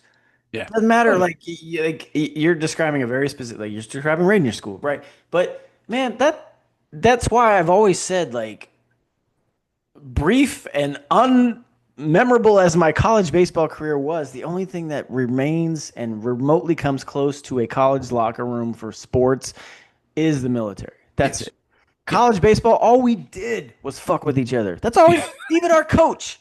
Like he literally was like, he was, hey, Florida, because I was from Florida. He's like, man, what, you gonna throw the ball like hard enough to actually not be hit today? Or are you gonna just are you just gonna suck? And it's just like, It's fuck, just but this is my now coach. But like that's dudes. That's what basic dude do. stuff. Like, yes, dudes live to fuck with each other to ultimately end up in a positive result, right? Like that's all Absolutely. it fucking is. Why And it's not? the best stuff. And like I Yeah. feel pity for men who don't Yeah. experience that. I really do. I And that's feel the pity thing. for them, man. I really do because I feel like those men miss out on something and it leads them to a different path. And I honestly don't think it leads them to a path of something that's going to be fruitful Nah. because you have to be in Yeah. an environment, sports, military. There's no other. I don't know what comes close to sports or military. I don't think Yeah. there is anything. I really don't. Now, there may be career fields. Maybe. I don't know. Maybe it's the oil industry. Maybe it's like really rough. Maybe it's hard physical career fields that actually could replicate Yeah, that. I haven't worked in them, so I don't know. like an oil like depth, Yeah, right? maybe the roughneck. Maybe. Stuff like that. Right. Like Yeah. stuff that's still physically hard and men only can do that shit. They'll fuck with each other in a positive way because you're trying to get the best out of each other, right? So like, hey, Mike, you're a fucking like what the fuck are you doing, bro? And you'd be like, I don't know, what Exactly. are you doing? And then And whatever, that's you just and that's fucking all it work. is. That's That's all all it it is. is. And it's You like you know? said, like you write a message Yeah. like, hey, you fucking bundle of sticks, don't be a bitch and quit. Like Yeah. there's nothing better than don't be a bitch and quit. Like Yeah. that's just some of the best stuff that you can hear because Yeah. like Yeah. Sibley, we just talked about, right? Like, It's he's going through some hilarious. shit. Like his mom is in the hospital and I sent him a message last night. I'm like, hey man, you all right? Yeah. Just like this just basic shit. And Yeah. he's like, oh, I'm gonna be fine or whatever. I'm like, don't worry, I'll pray for you. And I sent him like that emoji kiss. Like Yeah. gay as fuck, but that's what you did. Right? Like it's just what you do. You're just trying to bring a smile to some Yeah. dude, like by fucking with him, like in a positive way. Yeah. Like that's P.S. I love. P.S. I Don't be a love pussy. I fucking love that. And I don't think you get that anywhere other than sports or the military. Yeah. I really don't. I agree. Now, you know, it's not just a guy thing now. I have seen women athletes in particular, Mhm. they're exactly the same way. They're just like dudes. But they're Now cut they different. do, They're not the feminine yeah, they do that away I from want the you. feminine, right? But Yes, that yes, what you're describing, absolutely. but they That do that that exists. away from you so you don't see it. Yeah. But they're farting into a fucking jar and lighting it on Yes, like fire. it's that specific community, and that's what I've talked about, like with this emergence of this professional softball league. Like you're finally going to give these women who literally follow this path of softball or whatever, you're giving them another outlet Mhm. to where they can actually be athletes. Like my cousin, Division I softball pitcher. Incredible. Way better than I ever was in terms of like once we actually got to college, right? Mhm. She didn't have that option. I Mhm. did. I just wasn't good enough. Right. So, right. Right. But that's what I'm saying. Like, and I knew how she was as a pitcher, like killer, Yeah. absolute killer. Like, I'm going to fucking strike you out. Like, Yeah. that's a Yes. mentality. But Exactly. that mentality only exists in two realms: sports or the military.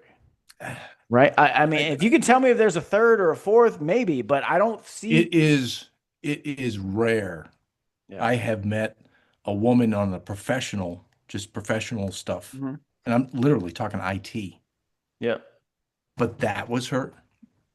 Um, she had been an athlete, Okay. which There she you go. brought with her to the Exactly. business So she world. brought the mentality of I need to Yeah. win. Yeah. Right. Yeah. So I mean, anyone that has kids and they're raising them and they fail to see the value of sports, and some of it is fucking it's sophomoric, it's childish shit.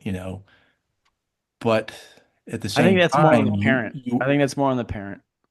true, but even you're building this kind of layer on layer foundational thing that just keeps carrying on, carrying. Mhm. It has value, even if you're not. I did athletic stuff in high school, but I was never super duper whatever. Yeah. I never wasn't. I didn't go to college to Yeah. play baseball. I wasn't Yeah. that good. Um, but it just it gives you an environment. It's unequaled. It's Hmm. hugely important. Hmm. Not everyone's going to get it, I guess. Kids. Um, I fine, and some can't do the athletic stuff, and they excel in academics. Um, fine, you know. But yes, I think athletics, just generally speaking, regardless of how excellent you are or not, is this enormous opportunity for all kinds of uh, development, Oh, for sure. But that's why I all say kinds. like you take that into the military, and I it's not even an argument. Like we allow people at this current moment to progress when they shouldn't. But to go to just basic combat training, like when I went through, probably very different from when you went through. Back when it was hard. Back when it was hard, exactly. Let's bring it full circle. But I remember, and these are things they're bringing back now, even from an initial entry standpoint. Yeah. I remember, like, yo, you failed your first PT test. You went to fat camp. You went to Golf 128 is what it was called when I went I went through at Jackson. Um, that's where all the people who couldn't pass their PT test the first time went. And you stayed there until you could pass the PT test. And then you Mhm. went back to a basic training company who was at the point where you left off at. Right. That's what it was for me. Right. That doesn't exist right now. What That's just exists right now, they brought in this new program to where the Army is going to train you. If you want to sign up, can't pass your ASVAB, don't worry about it. Can't pass mm, the actual PT test once you know the required part to get there. yeah. Don't worry about it because we're going to send you and we're going to train you. Now I do have issues with this program. I do But have but issues. but why were they doing that? Because no one It was was at done. all. Yeah, and that's what Now you I have a go back different to saying like, hey, oh, we thought COVID was going to be no. now you have a different administration. Yeah, And again, my time, you had this thing called Iran. Well, yeah, okay, yeah, just go before that just a bit. Okay, so 1976 we had Watergate. yeah. It's, 19, I am so like so your motivation to join is really interesting. so it's important, It's very different, right? man. So you Did come out of Watergate turn you off as a high school kid? yeah, Did it? sure it Okay. did. No, I was just curious So what it- you so said. so I so just you I'm had just curious how you consume that as a fucking high school yeah, kid. I mean so young, but you had Vietnam, loser. Then you had fucking Watergate, loser. I mean, just read the stuff in the Shit just turning newspaper. you off. Yeah, I shit just mean, turning you off. just getting Because all trashed. it was newspaper. Like you didn't Yeah, have news, or literally, you didn't have social media, you didn't have literally Twitter to go fucking newspaper. dive through and find truth Yeah. on things. Like, yeah, you're just Um, getting. and then you had Iran. Now that did not resonate with everyone, but it got me going. Yeah, I think that's cool as fuck, man. So Because you were a that was young the, man, like that. You're a young man though, like that turned something in you. and then, years later, 9/11. I mean, if that didn't, wake people up. That's a huge gap though, right, man? And there will be something 79 to else. '01, like And there you will went be through. something else. Yeah, And I no, think now you've got a Trump. he's gonna be, but he's not gonna last, right? Like who, like what's next? That's But what, but like, I mean, like the left did so much weird shit when, like, I'm sorry, but fucking Biden didn't win that election. And if they would have just let Trump win, he'd be gone. sure, Think about that. sure. President right now would not be Trump because he would It have just couldn't, be gone. well, He'd have done his 2 terms. And I don't know what world we'd be living in right now, but I am damn um, sure, like, based on the economic trajectory of the time, to me, depending on not Mike Pence necessarily, depending on who his successor was, there would be a guy. so glad Mike Pence is gone. Well, uh, yeah. Anyway, hey, my book. Yeah. All right. Let's talk The, Memoirs the, of the Druze. What is this the, about? well, this one's three stories, three short stories. The book is three short They stories. really are Okay. kind of contiguous. Now, what I was getting at before with the Warlock, I had a beginning and an end sort of thing. Oh, that was the Warlock series, 8 books. I'm sorry, six, 7 books, right? And because I was thinking, Fonzie, jumping the shark, you can only go so far where you've gone too far. Yes, exactly. Yeah. And then I said, okay, well, I still have some things, but all the work that was being done was outside the US, um, you know, OCONUS type stuff. And again, it was a China, Russia, Iran, Turkey focus. Um, this one, I decided I haven't done domesticated stuff. The Warlock's charter is not domestic America. It's OCONUS. But I'm changing things. So I pivot to South America in this. Um, something like Venezuela, which is a proxy of Iran. So the stuff all fits still. You still have a China theme, Belt and Road stuff being built in our hemisphere is the point.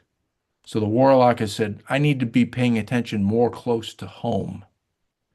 So I'm writing, South America, Venezuela, that sort of thing.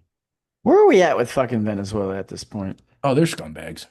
I mean, they're just They've kind of absolute. disappeared from the news cycle though, but like we're That's kind of the point of the book is yeah. they're kind of the root of the evil that's going on here in our hemisphere, which is also driven by Hezbollah, Really? right? Thus, Iran. I mean, there's enormous criminal networks in Venezuela that are Oh. not subsidized, but given the thumbs up by the Venezuelan government. Hmm. It's all What does that benefit them? How does that benefit them? Venezuela. they literally make money.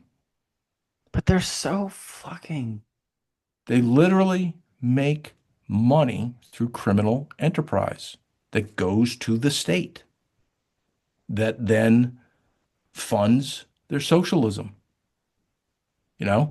So who's there? Who's in power there now? Because I know that we had uh, Chavez, we had Maduro. Who's Maduro, is he I still think, there? yeah, yeah. So I mean, that's kind of who I'm attacking. There's some Hezbollah guys specifically I'm attacking with, in one case, with Israel. Uh, I also go to Lebanon and I kill someone in Lebanon. So there's, so the first story is called Retribution, right? Then there's a story called Nexus where you really kind of you're getting into this, hey, South America, this hemisphere, America, pay attention. So that's kind of what this book is about. The next book is going to be called The Druze. Uh, it's going to be called something. Uh, and it'll come to me in a second. That's Uh, fine. but I specifically am going to be writing about Trenda Aragua, Okay. that, Oh shit. that Okay. Venezuelan Yeah, yeah, gang yeah. Depends on the that's game. in the Yeah. U.S. Uh, so there's going to be some killing there. Yeah, going to do So, some killing. so as far as I can tell, you're not done writing. You're just gonna keep writing books. I mean, to a degree. I mean, I can only really kind of go so far with this. Have you ever considered writing about all the stuff we just talked about, like your actual, like a biography? Like, because I say it only because No, it's very original material, and I don't think people understand like where you came from, and yeah. like you talk about the fact that this was before it was a branch. Like this is important. I don't even know if it's been written already. Like it's very interesting shit, man. Like you may think it's not, but there's a ton of people I think who would respond to it. To be honest, I thinking, well, two things. One, I've been writing poetry lately. Okay. I'll get a lot of shit about that. Write a haiku about Mike Lee when you get a chance. But go Well, I wrote a poem kind of supporting Braxton about this West thing. I did write I'll send it to you. Or I'll Cool, post do it. it. Yeah, please. I'll tag you. So poetry. And then I actually am thinking about writing something like a horror book. A I'm trying to horror figure out book. something. I want to try and do something that's a little bit original. Please make it And better than 28 years later, because that's the most let down I've ever been. the movie, It's fucking awful, dude. Like I started watching it and I didn't like it. I love 28 days later. I love 28 weeks later. And all I wanted 17 fucking years later, the movie 28 weeks later. Because the fucking the trailer is Right. wild and You has think it's going to be zero to good. do with the actual book, like movie. Yeah. Like once you watch the movie, you're like, what Yeah. the fuck was this trailer about? Yeah. And that poem, which is based on a World War I, like the boots, like that shit is what draws people in. You're like, holy fuck, because that poem is some of the most like mind crippling shit you'll ever actually realize once you go back and read about why that poem was written. And then you Yeah. watch the movie and you're like, what the fuck is this? Like, what the fuck am I watching? That's how I felt for 2.5 hours in that movie. Like, But so bad. that's today's Hollywood, It where they'll take sucks, something man. and they'll just ruin it. But you So can't, like, how do you ruin two great movies? Like, oh, it's easy. So bad. the guy in the It's back, easy. Yeah, it sucks. guy in the back of the cover, who I know is a writer, James Davison, and he wrote a book called World War III.11. He wrote the Lazarus trilogy. Bottom Feeder, I read Bottom Feeder and I've read Trinity 3.11. Guy's a fucking great writer. Anyway, so he says something like, where is it?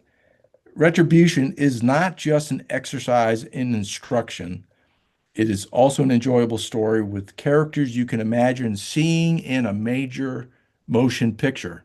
Although Hollywood would find a way to screw it up. Yes. Yes. Uh, Yes.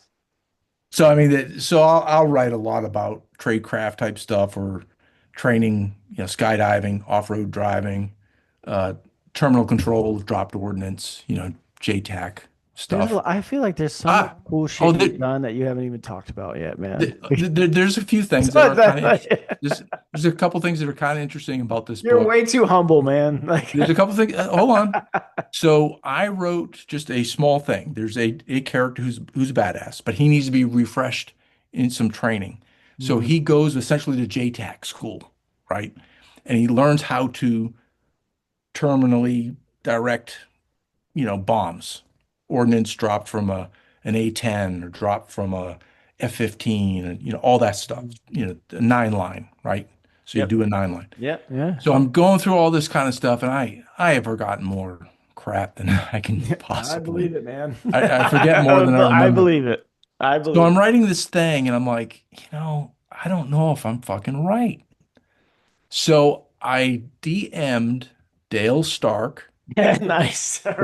right? Dale. Dale Yeah. Stark. And I said, hey, brother, can you help me out? I'm writing this, blah, blah, blah, blah. And he said, yeah, sure, man. Send it to me. So I had this all, and I sent it to him and he fucking marked it all up. You know, this is, that do that, da, da, da. So I have a sequence that has this whole 9 line, everything to me is picture perfect, right? So, and I put him in the acknowledgement. There's another little sequence in the book um, where I'm talking about blowing something up. So using explosives Mhm. surgically. And you've probably seen him on Twitter, lost. You talking about Javi? He's an Javier SS Mackey?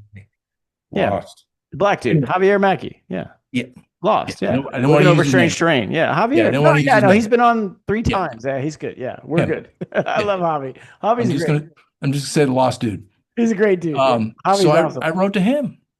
I Yeah. said, hey man, Javi's blah blah he's blah an blah blah blah awesome blah. guy. Yeah, he's awesome. And he same thing. Took the time. It's the point.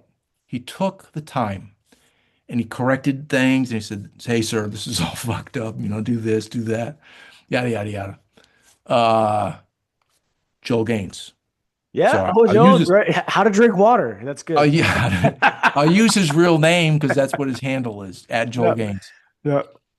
So I'm doing this little shooting type sequence. So that this guy, one of the main guys, is being trained up, to be an assassin essentially. Um, and so I'm like, I want to have this little training sequence. So in the book, he goes to Marana, where Joel does the war lizards thing, yada yada, and they have a kind of a tailor-made training activity for him and this other guy. Uh, anyway, so I'm writing all this shooting stuff and da da da da da, and I sent it to Joel. Same thing. Joel took the time, busy guy, and he, marked up You the guys look document alike, to be that I honest. gave him. And there is parts in the book where I say, Joel is speaking. He says, "Okay, take a knee, drink water." Da da da da da da. Full Drink security, water. face out, all those things. Yes. Yeah, You yeah. and Joel have it. You guys do look alike. Well, it's this You extravagant, have the white beard. Yeah. fucking magnificent, You guys. but I got to but get look, Joel back on because I think what I remember it's been 2 years for sure because I've moved since, which is where your book is. But no, we talked a oh lot wait, about what the book you haven't read? it's in a book. It's in a box from moving. Yeah. Yeah. No, we talked a lot about because he was like a Russia specialist when his Yes. Intel days. Yeah. Yeah. And we talked a lot about that. I'm like, we got to do a follow up because Yeah. not much is fucking, we're still doing this bullshit with Ukraine and Iraq Yeah. or Ukraine and Russia. And I'm just like, Yeah. here we are So having, so here's my claim to fame as an author. okay. My third book at the time was called The Baltic Chain. Hmm. And the premise is, and I wrote it before the Ukraine war. Okay.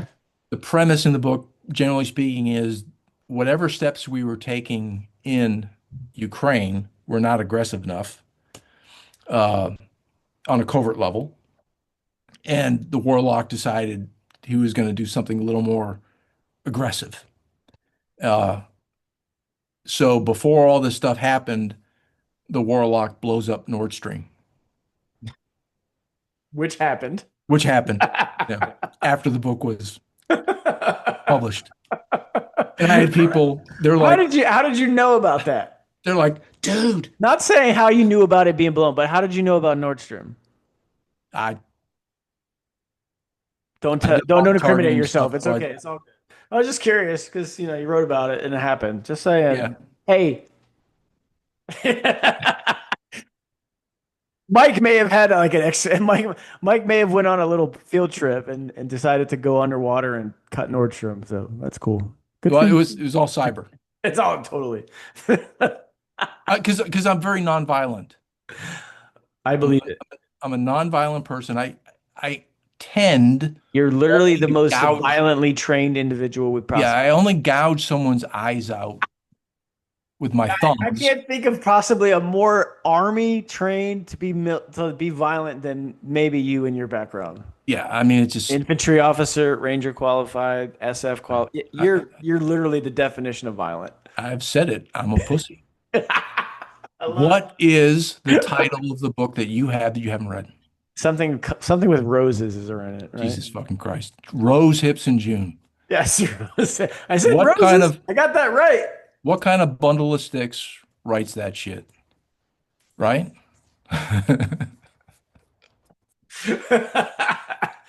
The most soft individual we could That's possibly get. exactly that's exactly right. I'm Damn not buying Skippy. it. No one's Yeah, buying it. yeah, yeah, All right, man. yeah. You good? You feel good? I feel fucking great, man. All right. I What else have to you eat this got? cherry though. You gonna eat the cherry? You Yeah. want to keep going? Or are you ready No, to we're wrap good. it up? We're done. We're done. We fucking yapped long enough. I like it. I like yapping. I'm a big yapper. That's primarily what most of this is yapping. Well, I'll But tell you what. I tell you what. Read the fucking book I gave you, oh, when I and then you can have me on later for some no, shit. I would love to have you back because like you have a wealth of just information and you're look, if I could bring up the list of people that I would always wanted to have on here, like let me see if I can find this. Here it is. That's not it. Where's it at? I don't know. Can't even find it. I have a list and you're on it and we did it. But no, I would love to have you back and do it again because Cool. like there's just so much shit that I could pick your brain on. And I'm glad because look, let's be honest. Dudes like yourself are I'm disappearing old.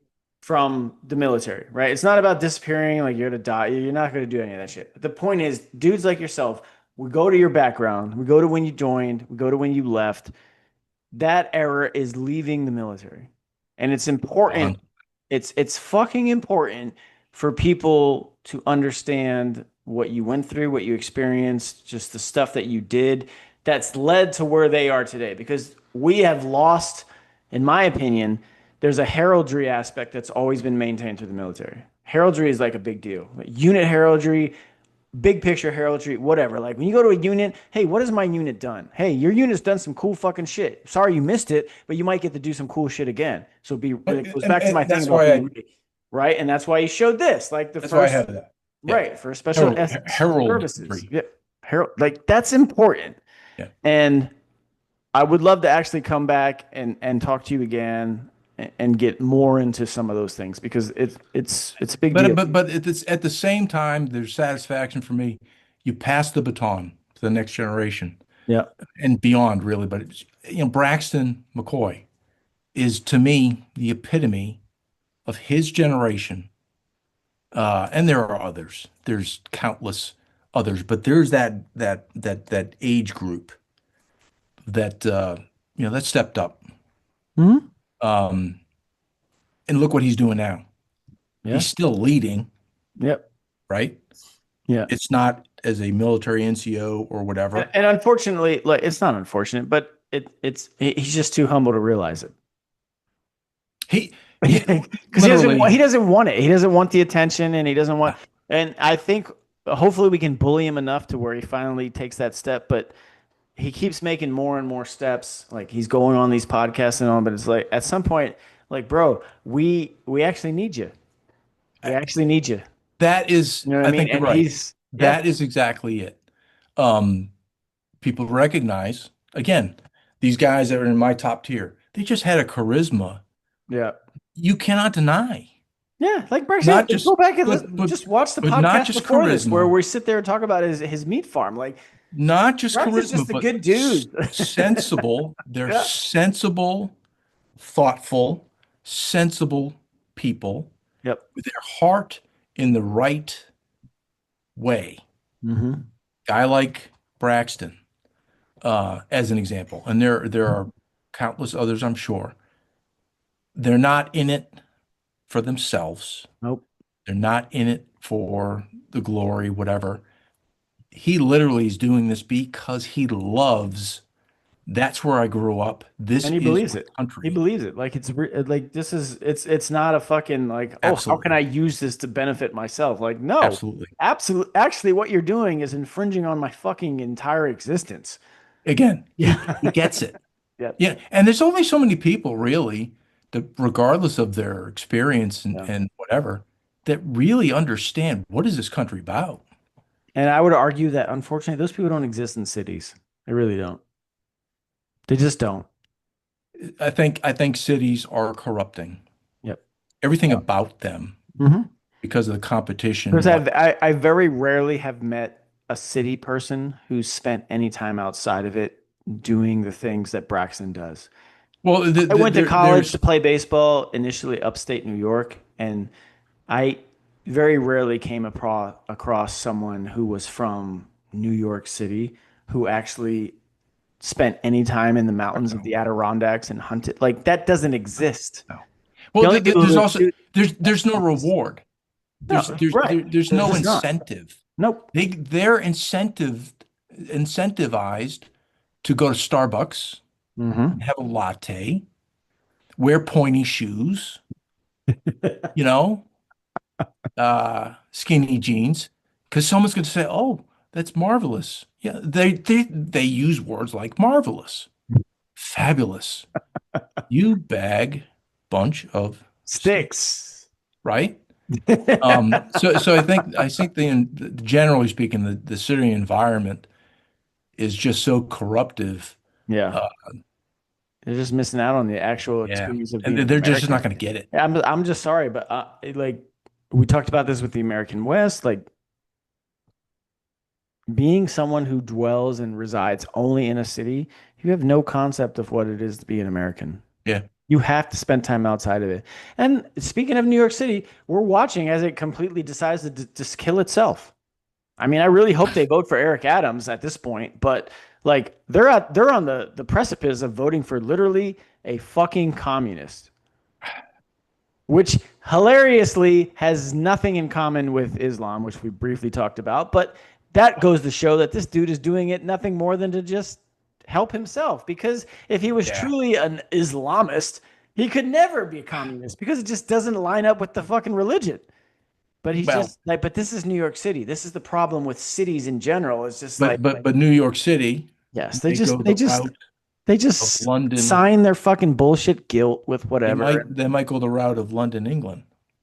Well, London imported all of its own problems, and I don't feel anything about. I like. I don't give a fuck about London, England. Like they've allowed themselves to fall without a single shot fired.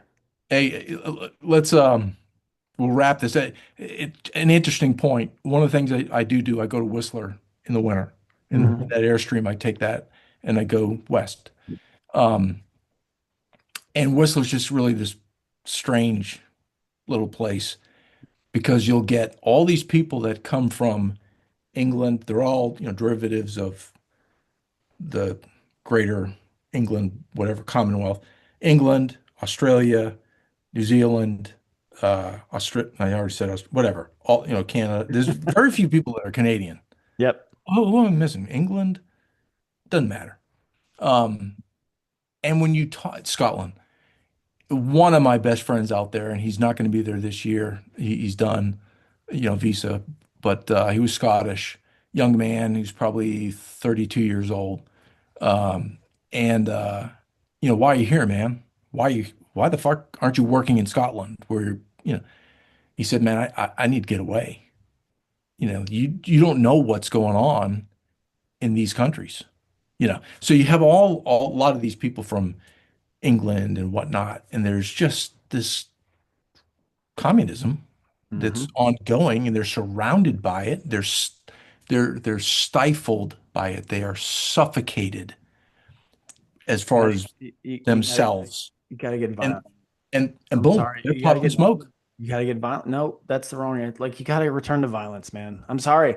I hate to say it, and maybe one day we'll get to that point here, but like people who sit there and say like what you're just for your friend, like you have to return to violence and Yeah, take back your actual country. yeah, yeah, And I don't think people are at that. They don't want to do it. They yeah. don't want to do it. They just think, oh well, but what about? what about my smartphone? And I can go on Twitter and write a mean comment and that'll go like maybe that'll do like no, you know what you need to do to Yeah, actually yeah, change and affect things? yeah. You have to be what yes. Exactly.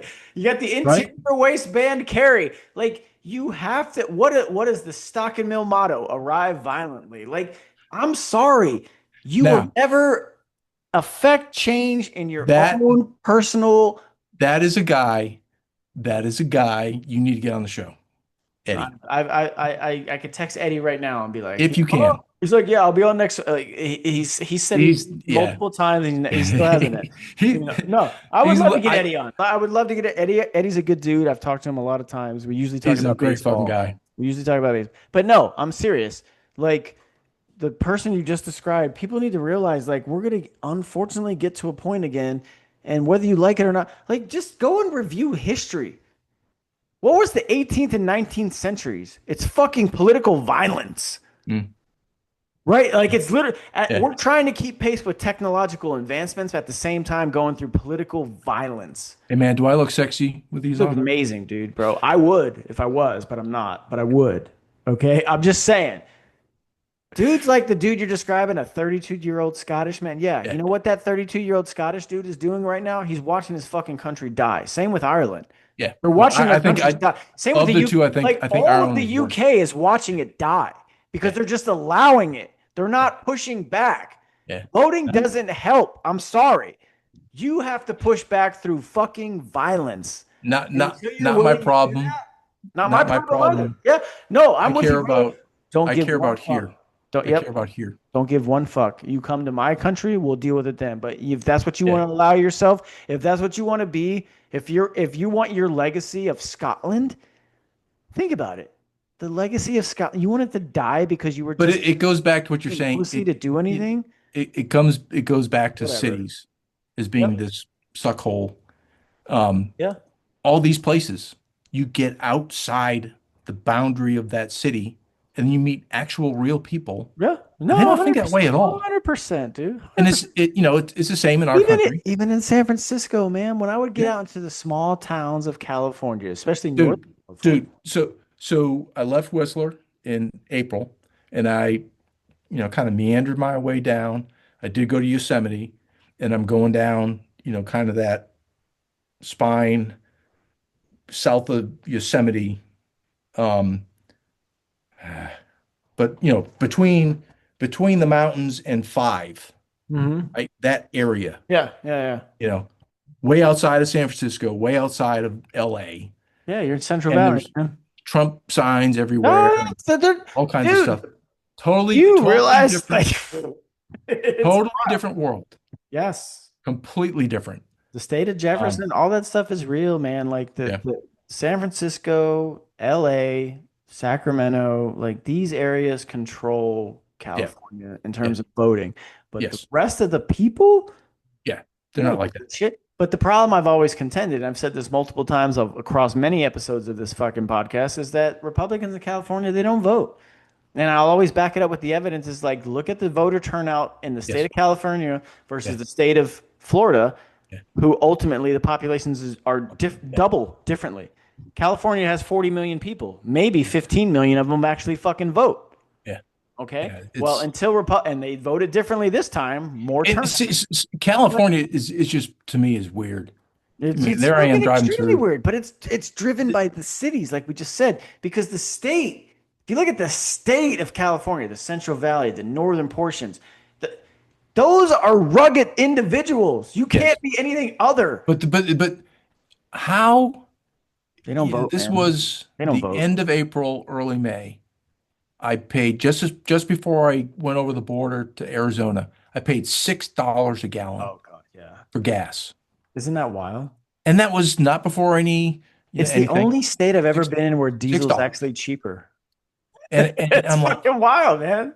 I'm like, how Yep. can you live this way? And that's just gas. Never mind No, housing. it's not. And it's weird because sometimes you'll find like there'll be really good times when you're in Northern California and gas is like 270. Like when I moved out there, it was 270. Northern. Mm, Southern California gas is way more expensive, way more mm, concentrate populations, more, consolidated. But yeah, no, it is actually wild. And I've always said to myself, I'm like, how does just normal people afford this shit? I don't know. No, not right. I just don't get that. Yeah, I don't either because And people are still how can paid they normal say, fucking wages out there. and when November rolls around to vote, how can they say, I'm gonna blow Yeah, that I'll off? just vote Democrat. This seems to be a really good one. This seems to be a winning. This is a winning ticket. Yeah. Hello. Yeah. Yeah, I don't know. Like, Anyway, dude, and it wasn't that dude, way. dude, buy my book. Memoirs from the Druze. Buy it, Is, motherfucker. is that about how to take Uh, California back? what's that? Is that about how to take California back? I could get there. Memoirs Uh, from the Druze Part Two: How to Take damn it, what's California it? Back. Yeah. Well, look, you Can't think got to of realize real quick before we wrap this up. I know we've been saying we're going to wrap it up for 20 minutes, but I mean, gold. What was it? Who was the fucking guy that ran?